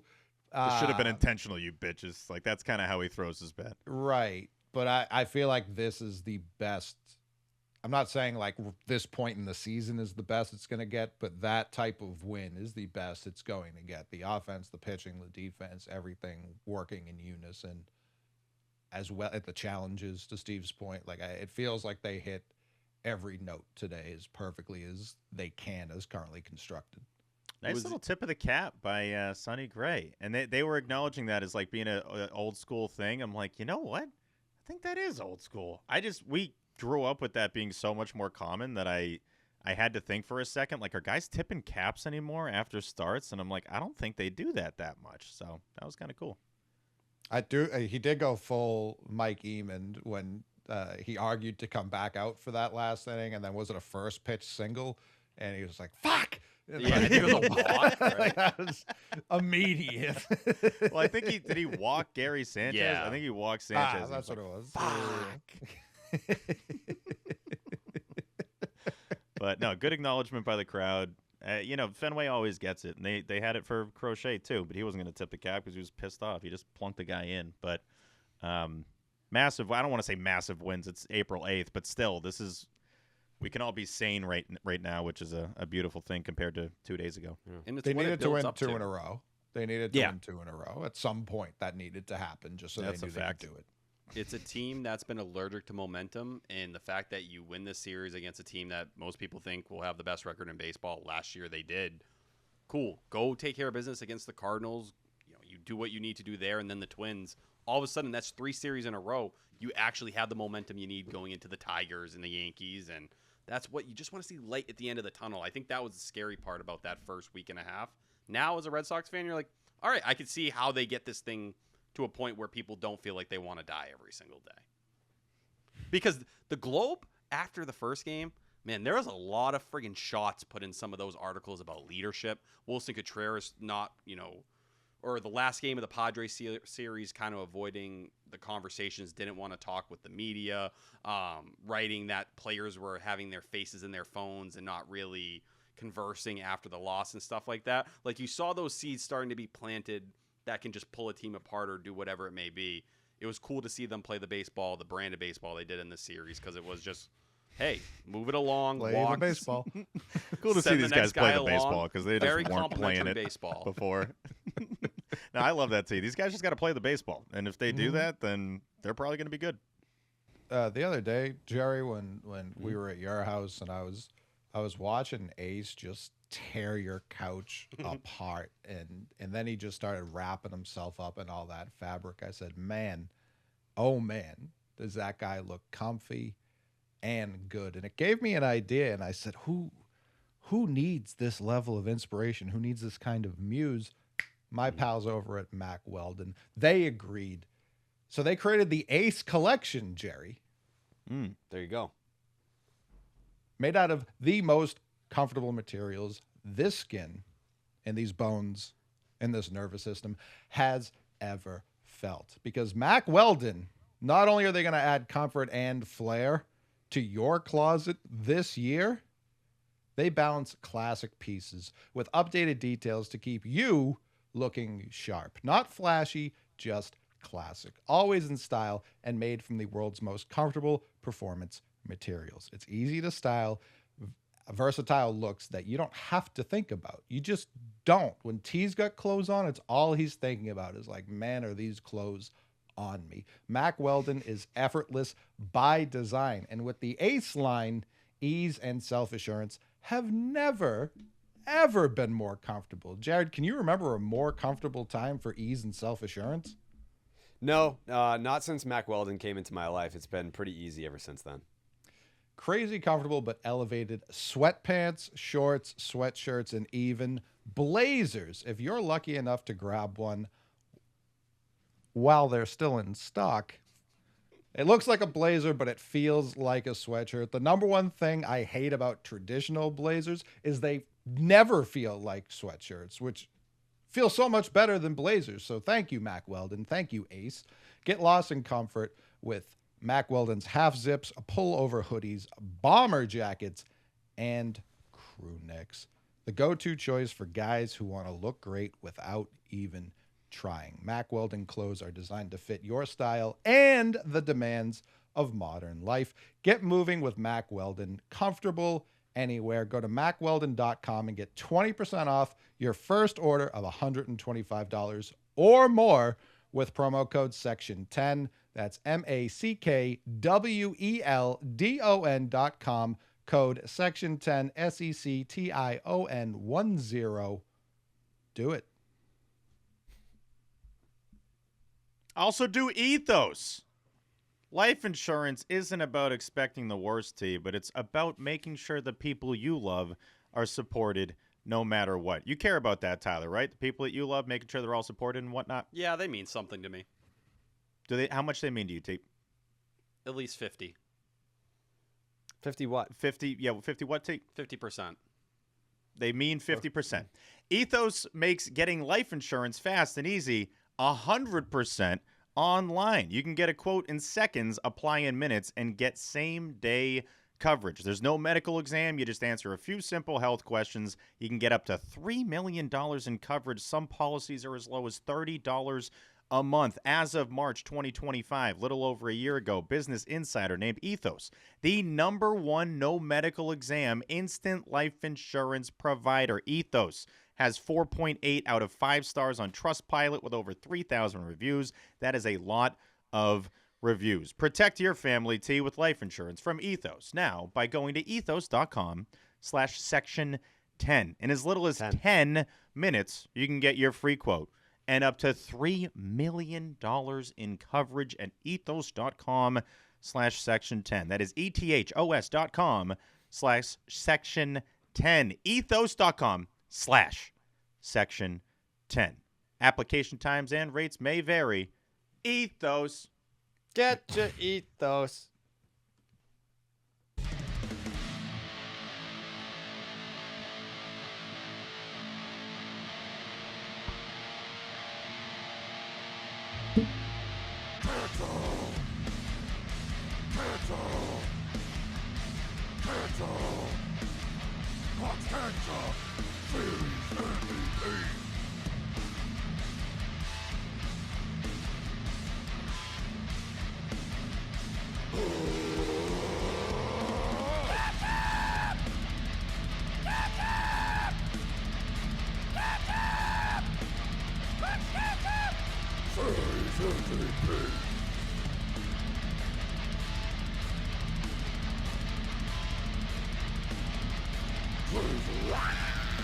The Clark's Ketchup Series MVP is brought to you by Clark's Ketchup. Drizzle that ketchup. Wow, it's been a while since we've been able to say that. First ketchup since September of last year. It's been 7 months. Who won it? I'll find that out. just That's Was deleted it Jose De Leon? I just had it. I think it might have been Rafaela. Might have been De Leon. You're not wrong, T. You got a lot of votes. You got a lot of packets, at least. I know Cora got 2 votes. Ceddanne. Yeah. There Yep. we go. Ceddanne. I guess we're gonna find out if the voting music gets us demonetized tomorrow. Yeah, I don't we'll know. learn. Maybe. Learning something new every day. Here we go.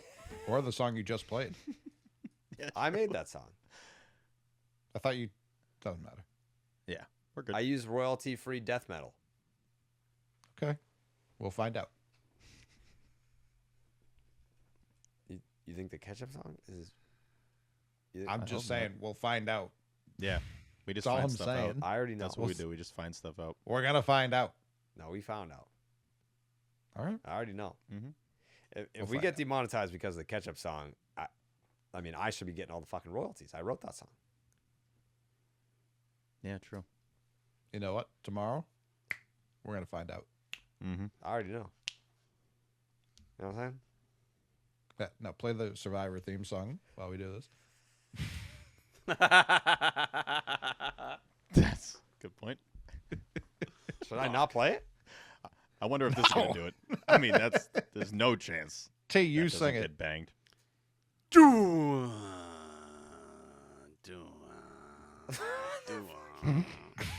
That's what it's kind of what it sounds like, is it not?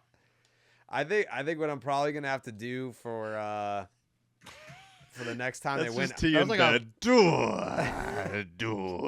It's like an extra fat Star Wars character. It's like how it talks. That's what that was. How would you guys do the sound? You got the captions underneath, like he's not happy.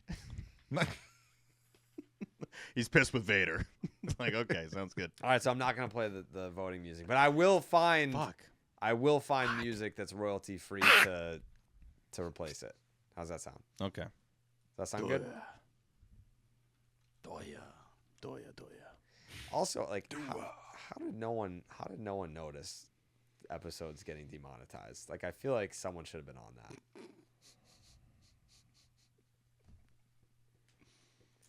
We weren't getting the monetization, so that's Correct. probably why. That's why. Yeah. Anyways. Okay. The Clark's Ketchup Series MVP. To the panel we go. So we teased it. We teased it last week or last episode that there would be some new voters. The new voters as promised. Lenny DiNardo and Chris Cotillo are the new voters. Welcome. And you. The listener. and the listeners. So there is a Ketchup Crew tier on our Patreon, patreon.com/section10 podcast. And there is a poll that's put in there after the series concludes if the Red Sox win. And you get to vote on the Clark's Ketchup Series MVP. And the winning vote from that poll will be represented as one vote on the Ketchup panel. So, first vote, Lou Merlone, TS10. Second vote, Tom Caron, WC40. Wait, do we go first or they go first? We go first, right? They go first. We historically we go first. Right. You're right. Yeah. We're all new here. I mean, let me just, yeah. Coley, it feels weird without the music. It really does. So, like, we're going to need some naked. sort of, like, Feels naked. suspenseful. It feels super naked. Yeah. Like, Yeah. It needs suspenseful music. We'll have that the next time. It sounds. Honestly, it's comforting. You mocked it. It was nails. Steve, who's your vote for Clark's Ketchup Series MVP? This guy, this is very weird. Telling you, it works. This guy had a 17-14 OPS in the series. He at times seemed like the only dude, Jared, that wanted to win in this series. He goes into psycho mode immediately. He's going to be a fan favorite, and probably already is. My Clark's Ketchup Series MVP is Wilson Contreras. All right. T? Yeah, I gotta go Wilson Contreras as well. 5 for 9, a homer, a double, 4 walks. This dude is an OBP machine. 11 walks and 12 Ks this year. Are you kidding me? That's exactly what this team is going to need. But to reach base as much as he did and play a great first base, something this organization hasn't had in a long time. Wow, this is so bad. You guys stop making the noise. Credit to him. He plays a great first base. And Cora talks about it after the games. You can see how much of a game changer it is. WC40 for the win. WC40. There you go. Okay. There you go. The McMahon. I'm going to go Packet for Dub C40. Obviously, a tremendous series. Big Packet for TS10. Not giving it to him because some of the defense was rough, even if the offense sliding back to the 5-hole was tremendous from him. Packet to a couple other people. I'll figure that out later. Packets to be named later for some players. But to get to the catch-up, I'm going to go Crochet. I think that start was massive. I don't think anyone would have faulted him if they had lost to Mizorowski with how the offense had looked. He needed to stop that shit, and he matched him throughout, and that's what he's here for. That's why we got him. Right now, if I were to identify just the true leader of the franchise, I think it's Crochet. And I don't say that as a shot to anyone else. I just think that's who he's been kind of since he got here. He's taken that very, very seriously. He was so happy to not be on the White Sox anymore. I think he heard those sell the team chants and said, not again, and put a stop to it. That's fair. We didn't talk about that, too. I mean, we can talk about that later. Yeah. I'm voting for TS10. Ah. Voting for TS10. I know I've had some criticisms about his defense, but that play in the 7th, that was a great play. Changed the dynamic of the game. He had a lot of big hits. He drove in, I don't know, probably fucking 70% of the Red Sox runs in this series. 2 runs every single game. Yeah, like he was just there. He was just there doing it, and there was no garbage time RBIs. Like, he either got it going. I mean, both games that they won, he was the guy that started the run scoring for them. Clutch hits, doubles, bloopers, you name it, he was doing it. So TS10 gets my vote for Clark's Ketchup Series MVP. We already said Lou Merlone is joining me with TS10, so that is 2 votes TS10, 2 votes WC40, 1 vote Crochet, TC, WC40, OB, WC40, Jamai, WC40, Lenny, WC40, Catillo, Sonny Gray. No, He's out. I think he's out. We'd like to thank Christopher Cotillo for his time in the Close Ketchup Series MVP panel. The Dave O'Brien one last year, that was just absolutely insane. Well, they David lost Hamilton? the series. First of all, yeah, I think you're like, give me Hammy. And we were like, Yeah, obviously we're going hammy. Like, did he play in this series? So it's just like, I got who you got. It's hammy. Stating the obvious here. You probably don't even need to see this text. You know who it is. they lost like 9 straight. He was like, well, obviously it's the Ham Man. Yeah. I got a box waiting for me. I got to get going.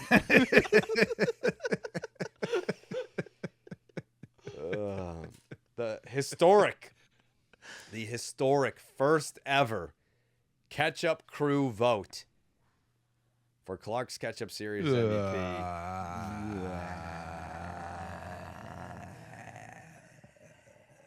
WC40 gets the Ketchup Crew vote. And then History. the much anticipated first Ketchup submission from Will motherfucking Fleming. It's the Wills. It's the Wills on this vote. Yeah. Here we go. Holy fuck, we can actually drizzle some motherfucking ketchup. First time in 2026. We were not sure we were going to do this at all this year. The Wills. Loomer is off with his boy watching a little baseball game at BC High, but Fleming, Middlebrooks, and thank the motherfucking Lord, Will. They won a series. We get some ketchup. It was fun to be back at Fenway. We got past the booze. A lot of guys contributed. Good to get the thing back in the saddle and a little momentum heading on the road. Just needed it, man. This is a rough start. I mean, there's no way around it. It's tough to come here to Fenway and hear the booze and hear the chants, and I get it. It sucks. Frustration, disappointment, guys who you brought over not playing well, but that's not the case. The last 2 days, this team looks a lot better. This is one of those ketchups that's a little bit complicated because both starters have a case. I mean, Crochet and Sonny, usually when you win 2 or 3, though, it's hard to name a starting pitcher, the ketchup winner. I know who I'm going with because I think there was a tone set in this series. This club needed a big jolt, and I think the guy that I'm going to vote for absolutely provided that these 3 days. Yep, and I think I'm going with the same guy. It's got to be Wilson Contreras. 5 hits, 4 walks. I think most importantly, 1 hit by pitch. And, half of that was fury inside of him he sees red when he sees Brewers uniforms and he sees Brandon Woodruff. I get that. The history's there, but this team needed that spark, and sometimes that's all it takes. And that's what this team needed. For some reason, that got them going. The offense lit on fire a little bit. They looked really good today in Game 3. Wilson Contreras getting the catch-up for me. I agree. Big packet for Trevor Story, who, he goes down a little bit in the order. Alex Cora finally decides, I can do this thing that I've been thinking about for a long time. Take pressure off of Story. He's not himself. Isn't it amazing that TS10 goes down, gets the huge hit last night in Game 2 of this series? Trevor, I think, looks like a guy who might take off. Yeah, and it's funny how baseball works. He starts getting a couple hits. All of a sudden, the defense starts to look better. Confidence is a hell of a drug, right? and hopefully Alex Cora can see that, okay, it's okay to make changes. It's okay to move veterans. It's okay to move everyday players in the lineup to make this thing tick a little bit better. I wouldn't mind seeing Roman Anthony move down to maybe the 3-hole, switch things up a little bit for him, get him going. Listen, live show was awesome. Thanks for having me, boys. It is fucking awesome to be back drizzling ketchup. I think this is going to be pretty close to unanimous. I mean, there are a lot of guys who contributed, but to me it's pretty obvious that the Clark's Ketchup first motherfucking series MVP is Wilson motherfucking Contreras. Fuck yeah, let's ride. See you, boys. Wilson Contreras takes home the first Clark's Ketchup Series MVP of 2026. Wow, it was not unanimous. Very close. 1, 2, 3, 4, 5, 6, 7, 8, 9. 9 votes. 9 votes for Wilson Contreras of the panel that is now 1, 2, 3, 4, 5, 6, 7, 8, 9, 10, 11, 12, 13 voters. 9 of 13 votes. Very similar percentage to how the fan vote went. Yeah. I don't know. I mean, like, now that the panel is expanding a little bit here, well, we're probably going to move Catillo off. Yeah. That was a tough debut. One, he's going to wish he got back because he's gone. He didn't have like an explanation or anything in that text message? No. Okay. Here's what he said. This dipshit. Read it in his voice. I said, He's like, why did I reassociate myself with this program? I They've only been texted him memeing and I me. said, I have a very serious question. And he said, yes. And I said, would you like to join the Clark's Ketchup Series MVP voting panel? And he said, it would be the honor of a lifetime. And I said, welcome. What's your pick? And he said, gray. And that's it. Mm-hmm. That's all he said. Oh, Chris. That's what he said. So Where were you? They don't win the Catillo's series only without him. appearance? Yeah, they and definitely That's true. don't. It's there have been worse picks. There have been worse picks. Like Yeah. Whitlock couldn't pitch again, so like if the game Yeah. was close, then you would have had some real issues, or if he went really short. like he didn't pick like Zach Bayo. Kelly, you know? Yeah, it's no David Hamilton. No disrespect to Zach Kelly, who has won a Clark's Ketchup Series MVP, but Mm-hmm. I don't know that he was. If you told me he was going to get through that 7th inning, I would have never believed you. Yeah, I don't know that he was worthy of it. Of a This- vote in the series, though. It also still remains my problem with the end of season. The guy who just won the most gets that trophy because a guy like Crochet, a guy like Sonny, they're just not going to rack him up that much. So that's No. where it's. I think don't know. that's I don't- where we got to evaluate almost differently this year with how important pitching is going to be to this team. Like those votes, like we're going to have to give it to more pitchers, I think, than we have in any other year before. I do think Crochet has the biggest beef from last season. There's no doubt. Like I was looking at MVPs, I'm like, how the hell does this guy only have like 3? It's crazy. I get the whole you pitched in 1 out of 3 games, but he wins you series. Like that guy's the difference in the series W record at the end of the year. Especially when you're taking 2 out of 3. If it's a sweep, starting pitching, obviously, like the whole staff might win it, even though we try and avoid that. But when you're winning 2 games, one of the starters shoving against another ace is important. Hot take. 23-9 in his starts last year. 24-9 if you include the playoffs. Hell yeah. Okay. You know what? We should put out a call to the people for Stop and Shop Look Ahead music. Yes. Well, absolutely. we need music for the catch-up. Someone sent me a couple beats actually yesterday, late last night. And one of them, I think, is the one. Can we test it right now? Hold on.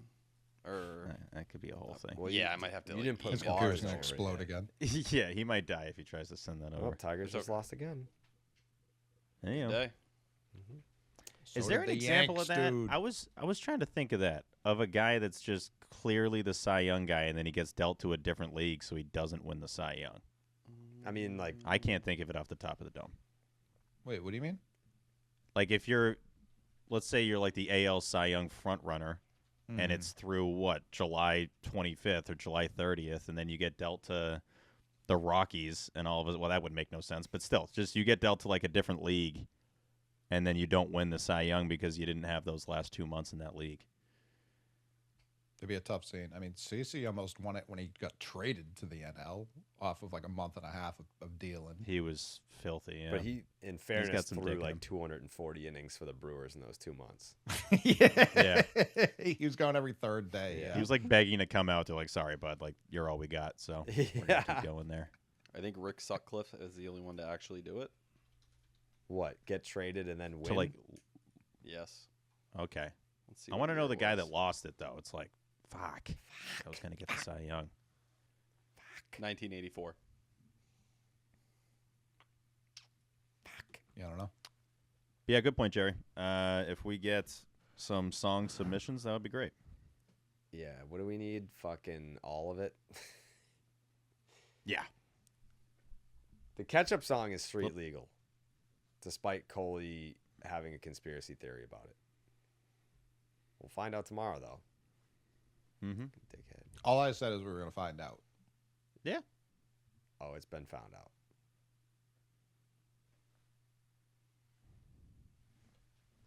The fuck, you know?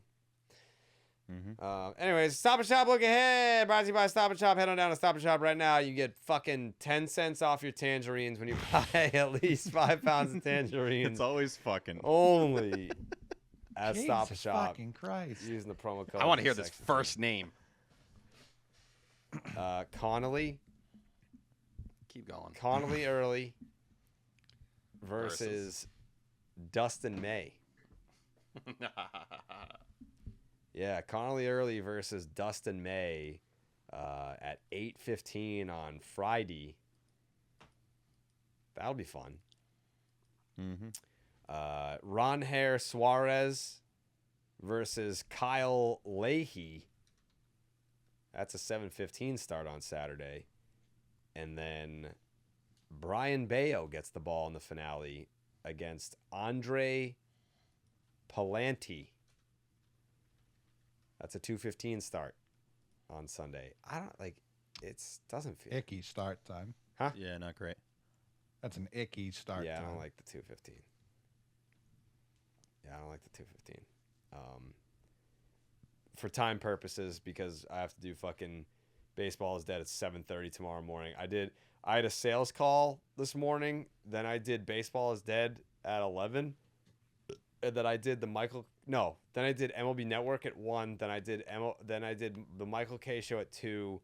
Then obviously me and Steve worked out at like 3. Then I had That was a couple the hours. baseball hour with Maz at 6, and then Section 10 at 8. So I need to go to bed so I can wake up and do Baseball is Dead at 7:30 tomorrow morning. So 6 shows go in to bed? 24 hours. Yeah, I want to go Betty. Hey, sometimes you got to go to bed. I just, I'm not going to rob people of their content. That's one thing I'm not going to do. But I'm definitely I going to can go Betty tell you're by it. tired because if it was a regular day, you would have killed Steve for doing that. I know. Well, I did it to him first. Yeah, it was a 1-for-1, but I also knew where he's in, so I'm like, I think I can sneak this one in here. Good work. I'm in a good mood because the Red Sox won. Samesies, brother. Let's do this. It literally, when the Red Sox don't win, and especially when it's not just that they don't win, when they're atrocious and they're the worst team in baseball, I don't want to do anything. I don't want to go outside. I mean, I never want to go outside anyway, but like I extra don't want to go outside.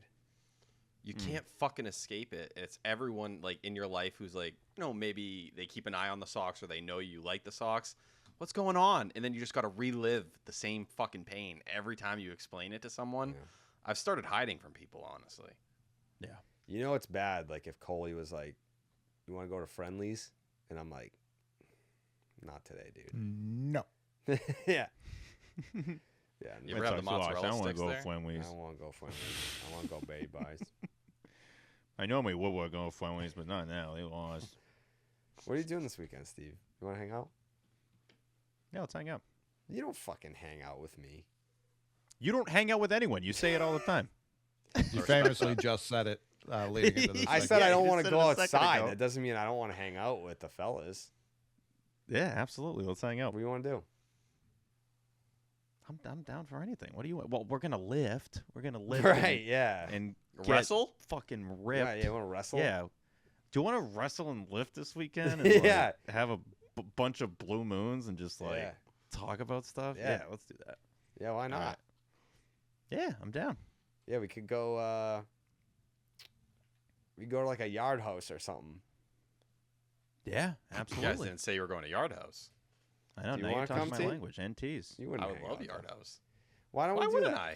Can we do that one night this weekend? Can we all like maybe like go get dinner or something? Mikey, Bags, Why not? Friday, let's do it. Friday? Why Yeah. not? Why not us? Why not? Why not us? Why Come not? on. Boys. Holy, I mean, you're not gonna come down from Canada for that.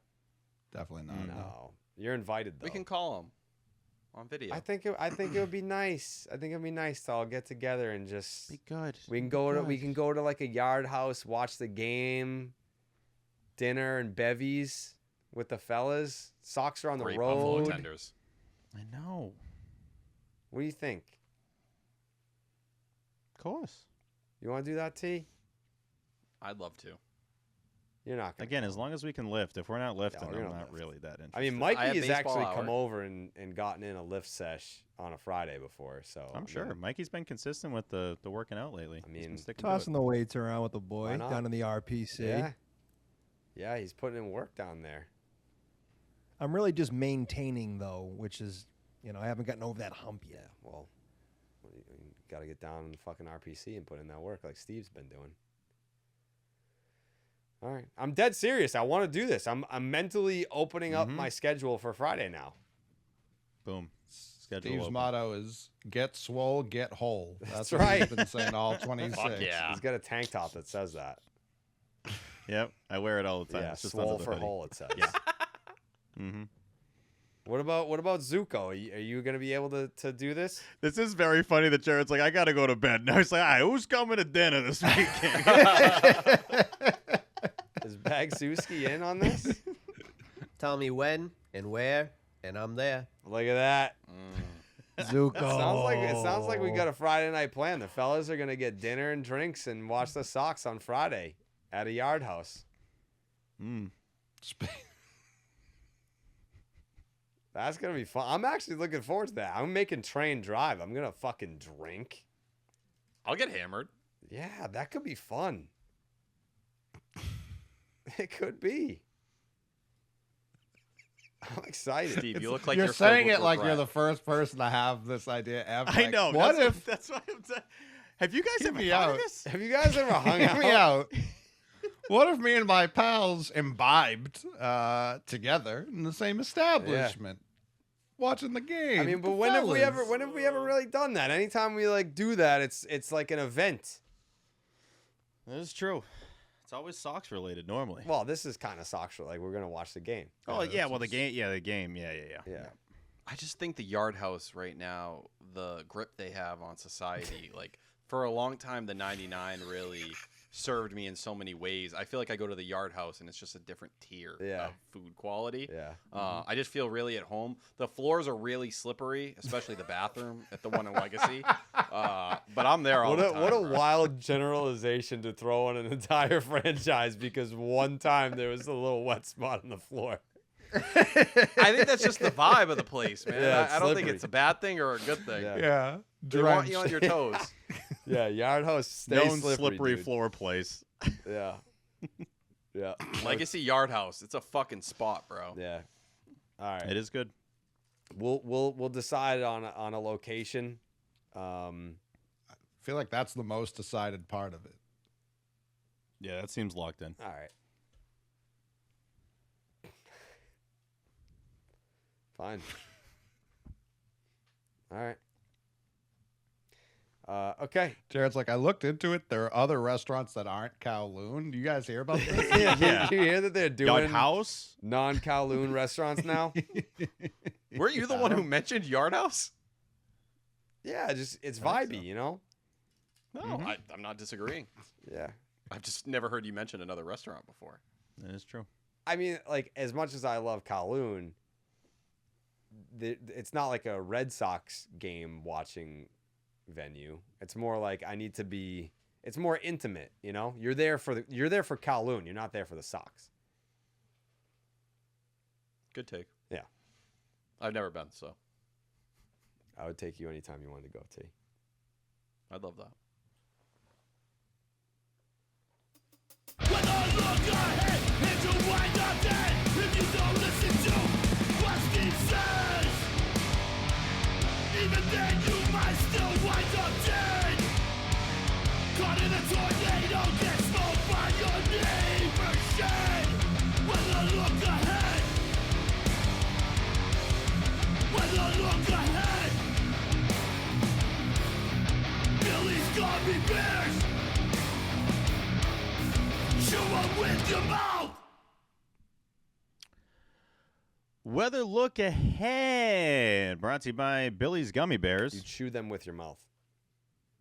You chew them with your mouth. The Red Sox are in the St. Louis for a 3-game set. Remember when we were there for opening day last year? That was silly. Game 1, Friday, 8:15 p.m. Eastern, first pitch. Mostly cloudy, 63 degrees. 25% chance of rain, 7-mile-an-hour winds, but should be fine on Friday night. Rain? That might actually 25%. Jesus Christ, Steve, It's going down. It goes right down to like 7. I spent 20 minutes being like, hey, let's go to dinner, and I built it around watching the Red Sox game together, and little did I know that you're just sitting on this information that the game's not even going to be played. Game 2, Saturday, Wait a 7:15 second. p.m. Eastern. Wait a second. Jesus. Do you think the game is going to get played or not? 100% it's going to get played. 100%? That sounds like a scary That math ain't mathing. Stevie P guarantee they play this game on Friday night. Without interruption? It's happening. I don't think there's going to be a rain delay. Oh, God. If there's a fucking rain... Steve, all right, question, Steve. What happens if we're at Yard House together and there's a rain delay that pushes the game... Yeah, you better check that fucking hourly. I'm giving you the updated. Yeah. What if there's a rain delay so that like it looks even better now? The game doesn't even resume until like 11:30 p.m. and then they're like, "All right, last call." And like, what do we do now? What do we do?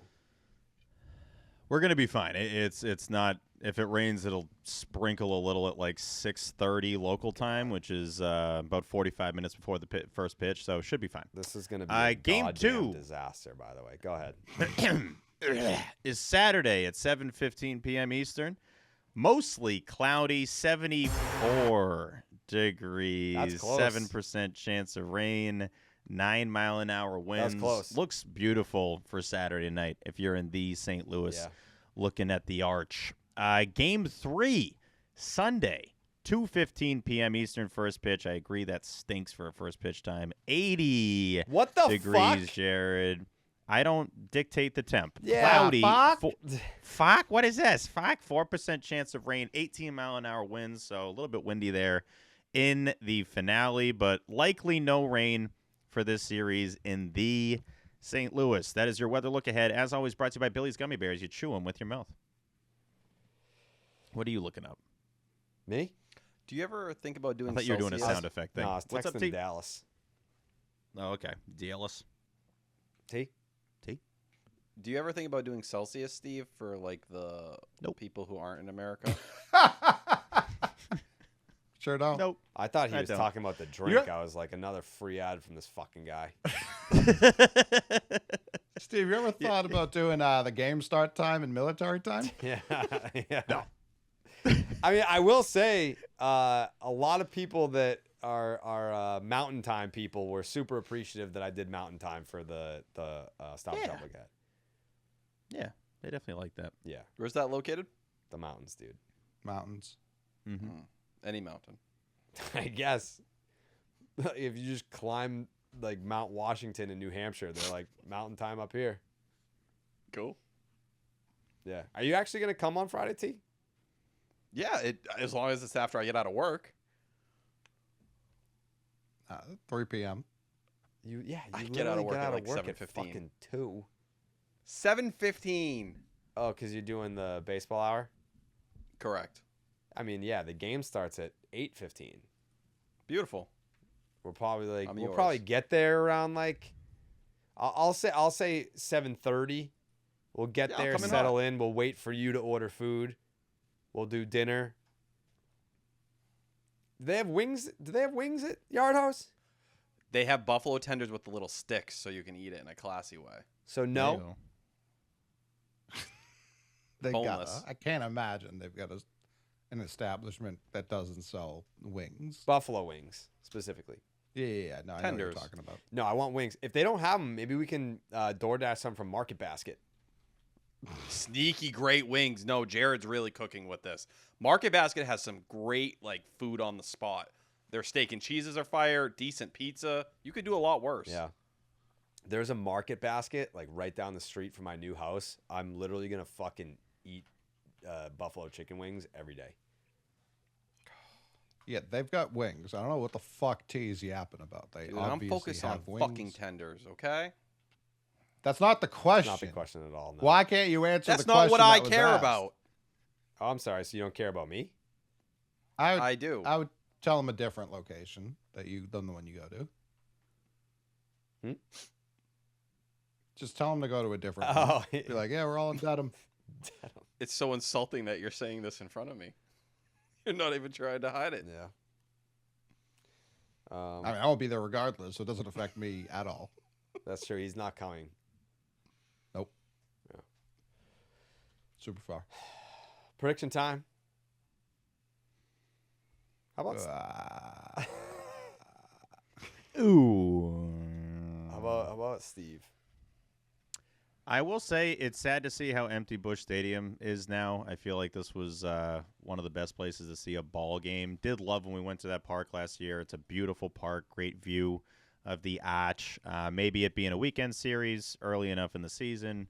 A couple historic teams will mix that up. I did LOL when I saw that Dustin May's pitching on Friday. Pummel this guy. Please crush this guy. I don't like Dustin May. Ranger Suarez, Saturday night, national TV. Show me something, brother. If he can go a quality start, I'd be so excited. If he goes 6 innings, I will send a pizza to a listener. Give me Sox 2 out of 3 because I think there's still some dumbs that they got in them for sure, and I'm a little worried about the length of the rotation in this series as that's been an issue this season so far. The McMahon. Yeah, part of the reason, Steve, we were able to see that ball yard in person, rain delay. That is true. That's very true.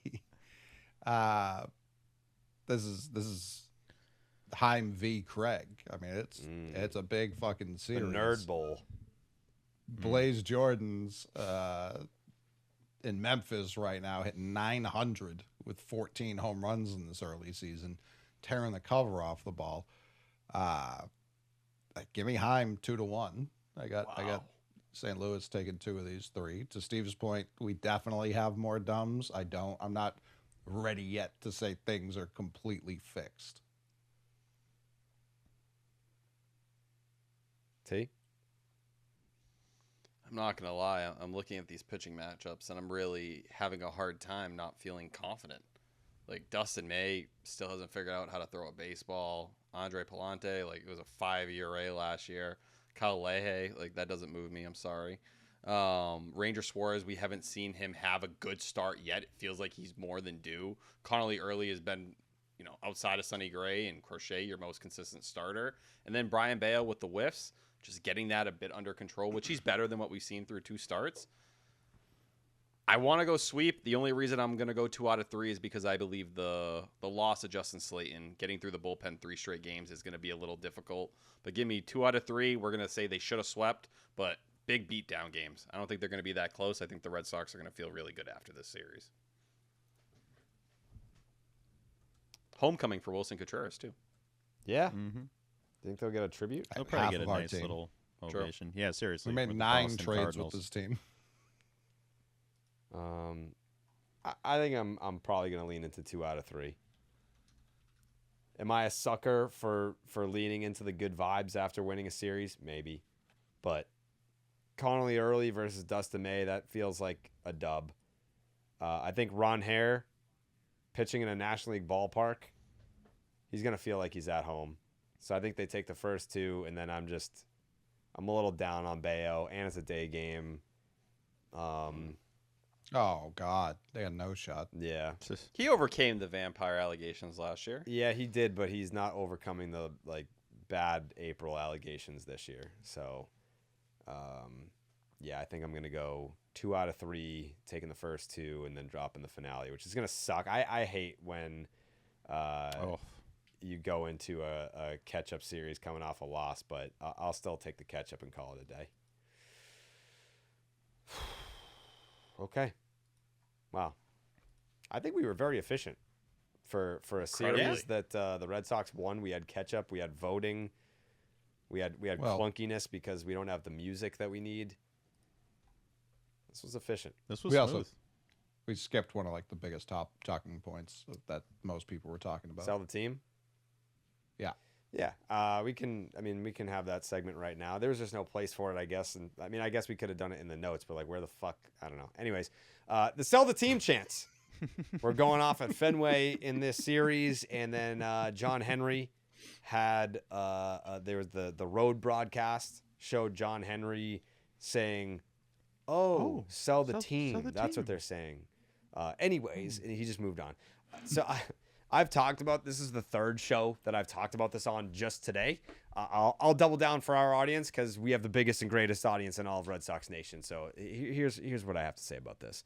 In 2023, I hosted the Red Sox Fan Fest at Winter Weekend, and I but got to ask John Henry questions on stage. The man was getting booed relentlessly on stage. And I asked him if he still cared about the team, and you've got this portfolio now, and at the time he still had the Penguins, but still has Liverpool, Roush Fenway Racing, and they're involved in PGA now as well. So when the Red Sox were purchased by John Henry in that ownership group in 2002, we were the firstborn, we were the only child, and now we're one of like 5 children, and we don't get the same attention anymore. And I think the fans are feeling it, and I think that the frustration is completely valid. And when the Red Sox start off 2-8, yeah, I do think that you can.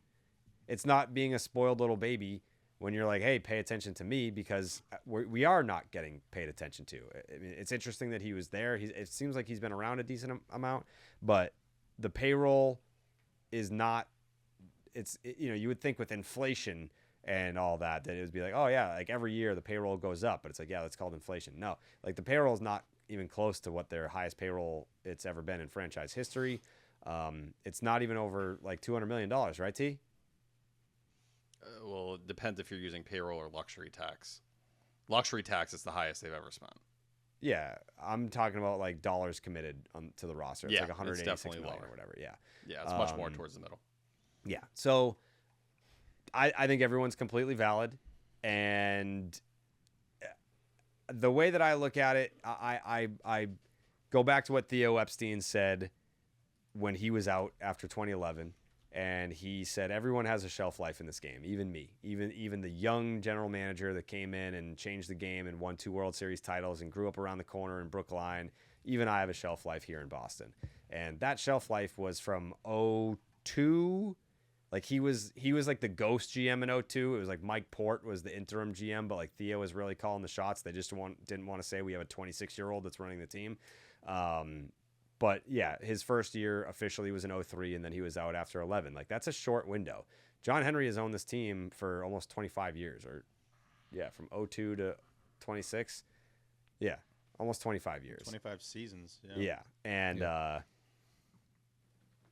I think the Red Sox as a franchise and as a fan base, I'm not saying John Henry can't return to being this guy, but has not been this guy in basically since the Mookie Betts trade.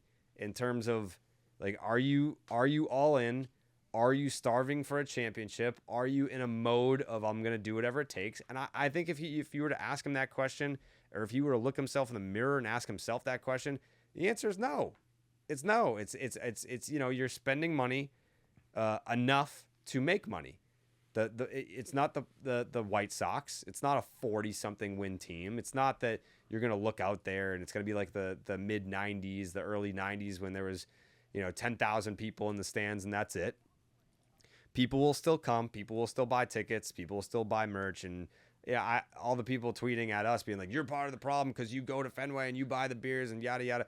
Like, yeah, I love the Sox. And it's our job. I that's obviously the first part of it. But yeah, I love the Red Sox. I'm never going to give up my season tickets. I've had them since I was 9. So yeah, like I'm always going to do that. And whatever, if I'm part of the problem for that reason, then whatever.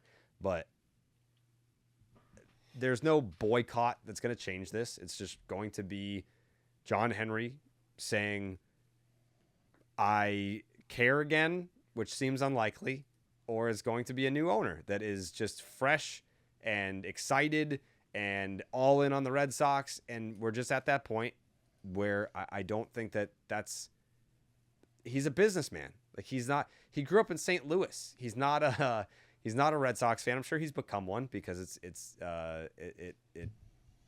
is beneficial to him when the Red Sox do well. Like beat St. Louis twice. Yeah, like it's beneficial to him when the Red Sox do well. But yeah, like this is that was kind of the main concern when they came in 2002 was, I don't know, they're out of towners. And then they ended up winning in 2004, and everyone kind of stopped saying that. But at the end of the day, it is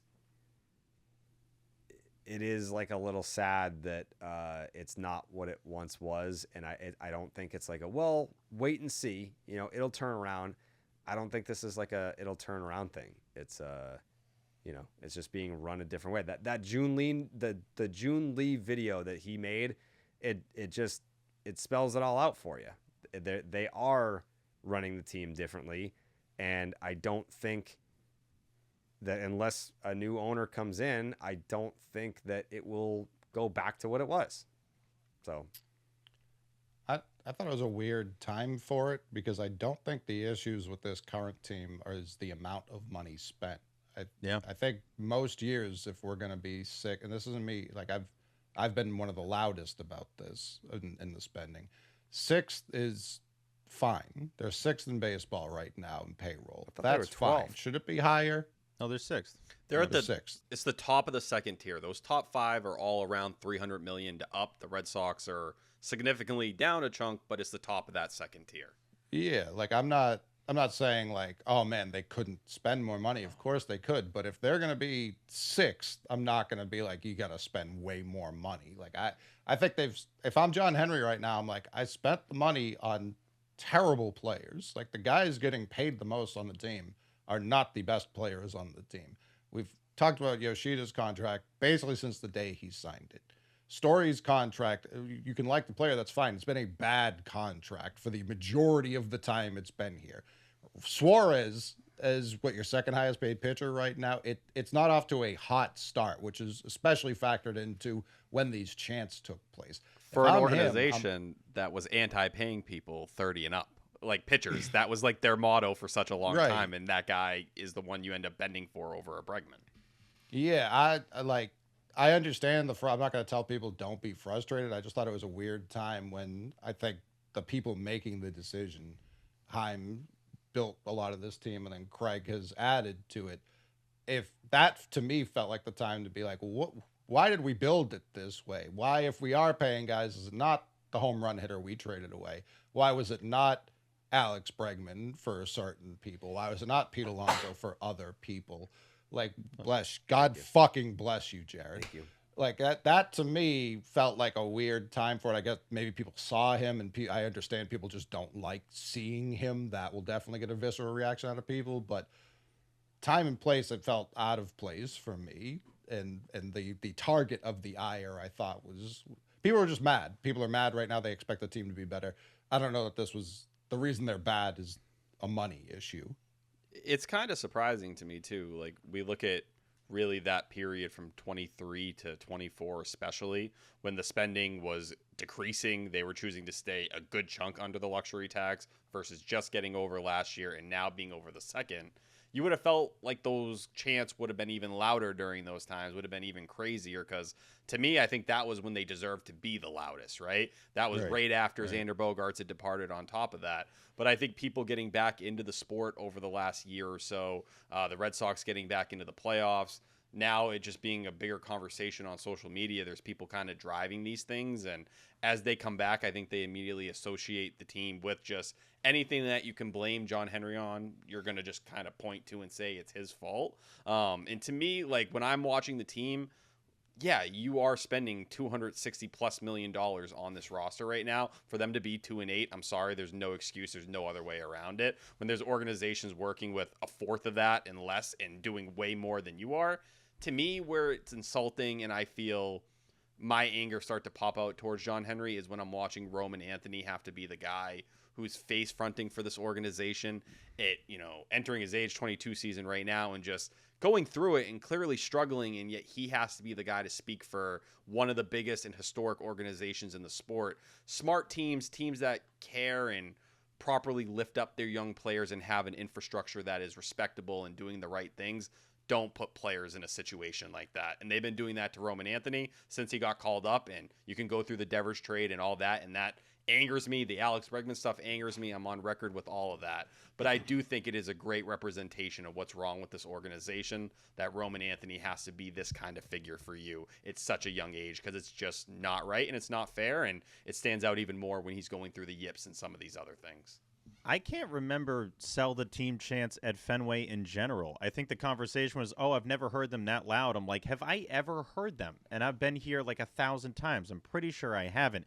There is a part to it that I think is just lazy, honestly. I mean, you guys alluded to the personnel stuff. I think there's just, all right, it's an easy phrase to say. It's 3 words, sell the team. We hate John Henry, so let's just say that and go along with it. There's a portion of the fan base that kind of pisses me off a lot, and it's, I love the folks on Lansdowne before the games. We're going to do a lot of man on the street stuff, but there's people that'll go up to like the man on the street, like, John Henry, sell the team. You don't fucking care, and fucking fuck you and sell the team. The person you're talking to, one, does not care that you feel that way. Secondly, they're not going to see that, so it's really just a waste of air. It's all just meaningless at the end of the day. I thought it was honestly over the top. The way some of the people were handling it. I saw Trenny Casey on NBC Sports Boston being like, I've been saying this for 2 or 3 years. Like, finally, people are joining me. Trenny, like, get the fuck. That drove me nuts, honestly. It's like, have you been paying attention at all? People have been saying this forever. Like, maybe not at the park with the chants and all that, but that portion of the fan base has been very loud about how they feel about John Henry. So, again, there's just a lazy nature to just throwing out sell the team and not factoring in at all the wrong decisions with personnel. Those are completely separate things. I understand that there's some crossover in the DNA there, but it just feels like low-hanging fruit to do it. I get if you just want like an easy way to get pissed off, that's a phrase you can just say and feel like, I did my part at Fenway and I showed them I'm very upset that they're 2-8. Fine, but I can't fully get behind just saying sell the team and not like factoring in how we got to this place being multi-layered and not just John Henry. And I think like you play this game with people where they're like, well, yeah, they spent, they're over the second luxury tax. Well, why is the money incorrectly spent? Well, it's because part of the reason is you brought Craig Breslow in here. And part of the reason Craig Breslow was here is because all these guys turned down the job. And that ultimately led to Breslow being here and making moves that were stupid for the organization. I can understand that. I understand how you could piece those things all together there.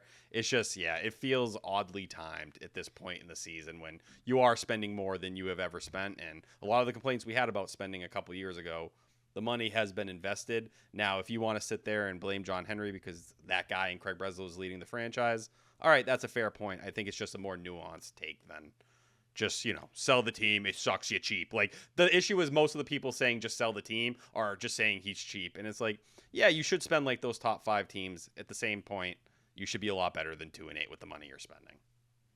Yeah. It's also a lot of what we said isn't very chantable, which I understand. Yeah, like, exactly. logistically. Sell the team, but it's a multi-layered thing. I mean, I just want to pick one person out, so it's John Henry. That's the chant.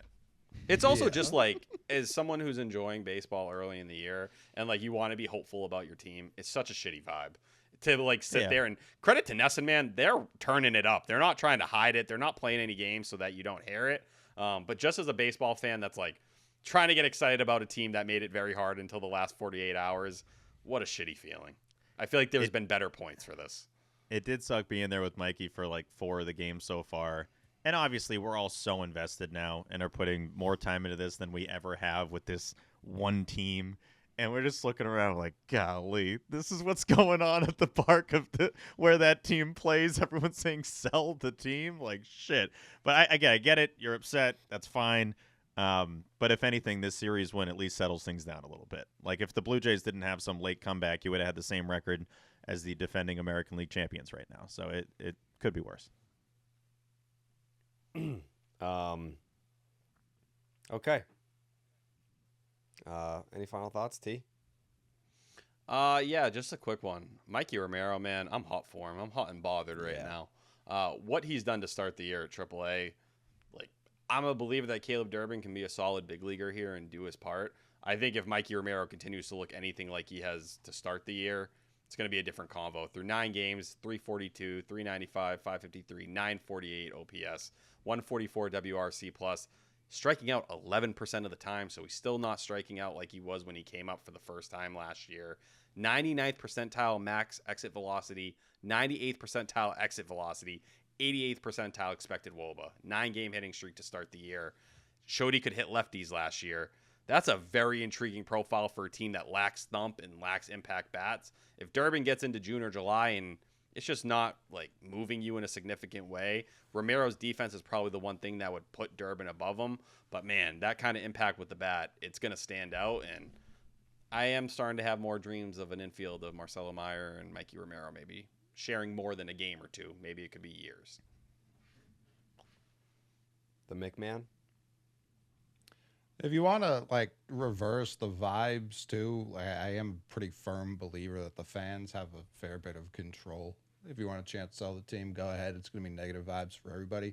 The Rockies had their worst attendance ever Monday, and then by Wednesday they had a section of I think 9,000 people shirtless, just going ballistic as they took down the Astros. The Astros, by the way, who made us look like a little league team, I believe dropped 2 out of 3 to the Rockies, who were objectively really swept, bad. I thought. So, now the Astros won the first game. Did they? I'm mostly sure, unless there was a comeback that I don't know about. I think they swept them. Okay, we'll find out. We're checking the Rocks. Rocks won the first game. Rocks won the second game.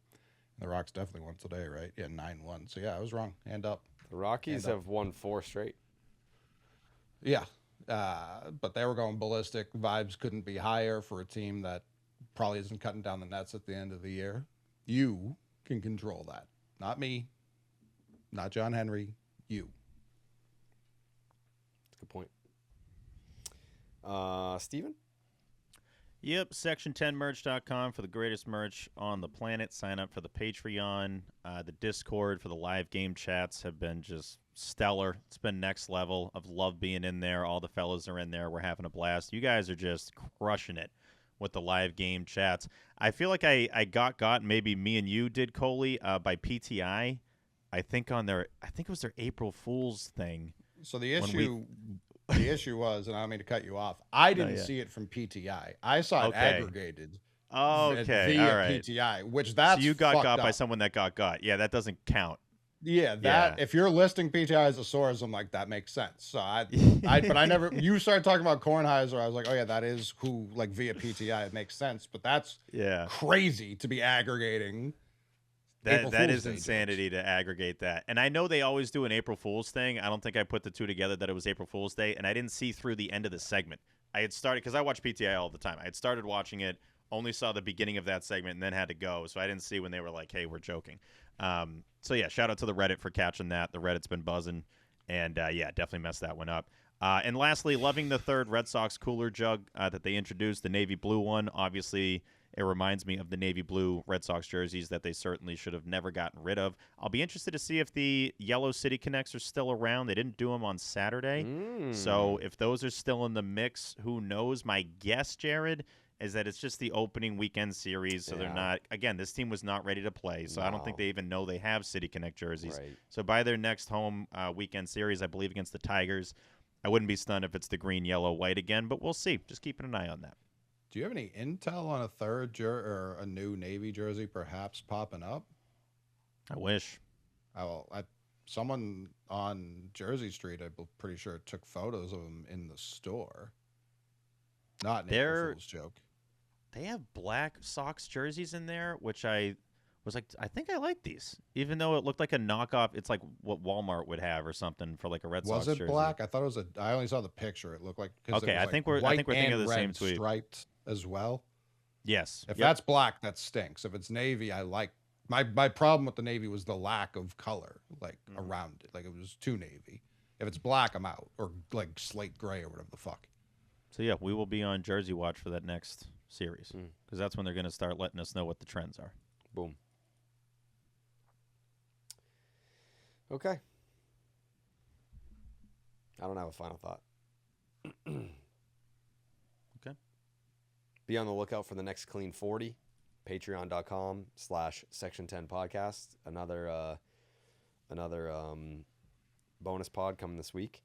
Also, part of the Patreon is that one member of the universe here does an AMA weekly.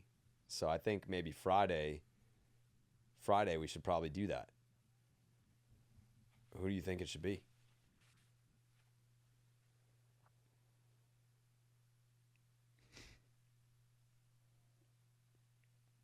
Who do you think it should be? I said. Me? Yes. I can do it. I'm down. All right. I think it's T. That's T. What time should we do it? What time can you do it? Maybe we'll do 3 o'clock to 4 o'clock. Okay. Would that work on Friday? Yeah, on Friday. Boom. All right. I'll be in there. 3 Let's to do that. 4 on Friday. T doing an AMA on patreon.com/section10. It'll be on the Discord. It's in a private channel. But obviously, if you are a subscriber to the Patreon, then you have access to the private channels, which is the game chat. All the fellas are in there chatting it up every single game. There's also the scoop shop, which we don't force the issue with the scoop shop. It's more just like when there's a scoop, we'll throw it in there. It's not like a daily, like we're not telling you what, Alex Cora had for breakfast or anything like that. And then there will be the AMA channel where Tyler will be kicking it off. The first AMA, Friday, 3 p.m. Eastern. What's that mountain time? 1 p.m. 1? Bang. 1 p.m. mountain time. Okay. Zuko, you got any final thoughts? Just ready for the Yard House on Oh, Friday. it's going to be a fucking vibe, dude. I can't wait. I cannot wait. Mikey, anything on Providence College? Well, the portal just opened up, so we got a lot of news coming down the chute. So be on the lookout for that. And I also want to thank the fine folks for all of their support, especially during this transition. I know some folks, complaining about some of the production quality. Everybody's working their ass off over here around the clock, 7 days a week. So we are doing everything we can to make sure we're bringing you the highest quality product. So thank you again to everybody for your support. And understanding. And understanding. Very understanding group. Thank you. And support. And support, too. Mm-hmm. Man, I'm excited for the Yard House. This is going to be fucking awesome. This is going to be great. I get to see T in person. Oh, yeah. I'm going to touch you. Please. Yeah. Skin on skin. Yeah, why not? That's what you're supposed to do with a newborn. Like you like supposed to take your shirt off and hold the baby like skin to skin so that like you establish that bond. It's like chemical almost as a father. You like to grip my thigh. Sure. You do. When we went out to dinner last time, you did that. Yeah. I think you know it makes me uncomfortable. As it should. Yeah. I'm not good with touch. We'll work on it. Okay. Together. Yeah. Oh, my final thought.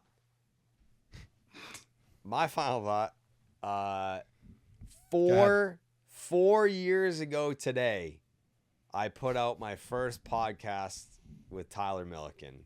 4 years ago today, we put out our first podcast together. How does it feel, T? How different is life compared to 4 years ago today? Completely different. And I think I told you how young I feel when I just think back to what my mind was like back then. It feels like 10 years ago, but it also feels like 10 days. It's just been such a roller coaster. And like, I feel like now that I'm an adult, like my timeline and everything is all weird, but I'm very lucky that we dropped that podcast and you brought me along and you've coached me up. And I hope at this point in time, I am a lot better than I was in that very first episode, because I was so nervous that when I got up, there was a massive sweat stain on the chair from how nervous I was. Right. And that hasn't happened in a very long time. That's big. Yeah, that's huge. That's huge. Yeah, happy anniversary, T. Love you, babe. Love you too. All right, we'll see you guys on Sunday night, Monday morning for you. Actually, I lied. We'll be back at some point soon for Clean 40 on the Patreon. All right, love you guys. Thank you. We'll see you later. Ba-doot-doot-doot.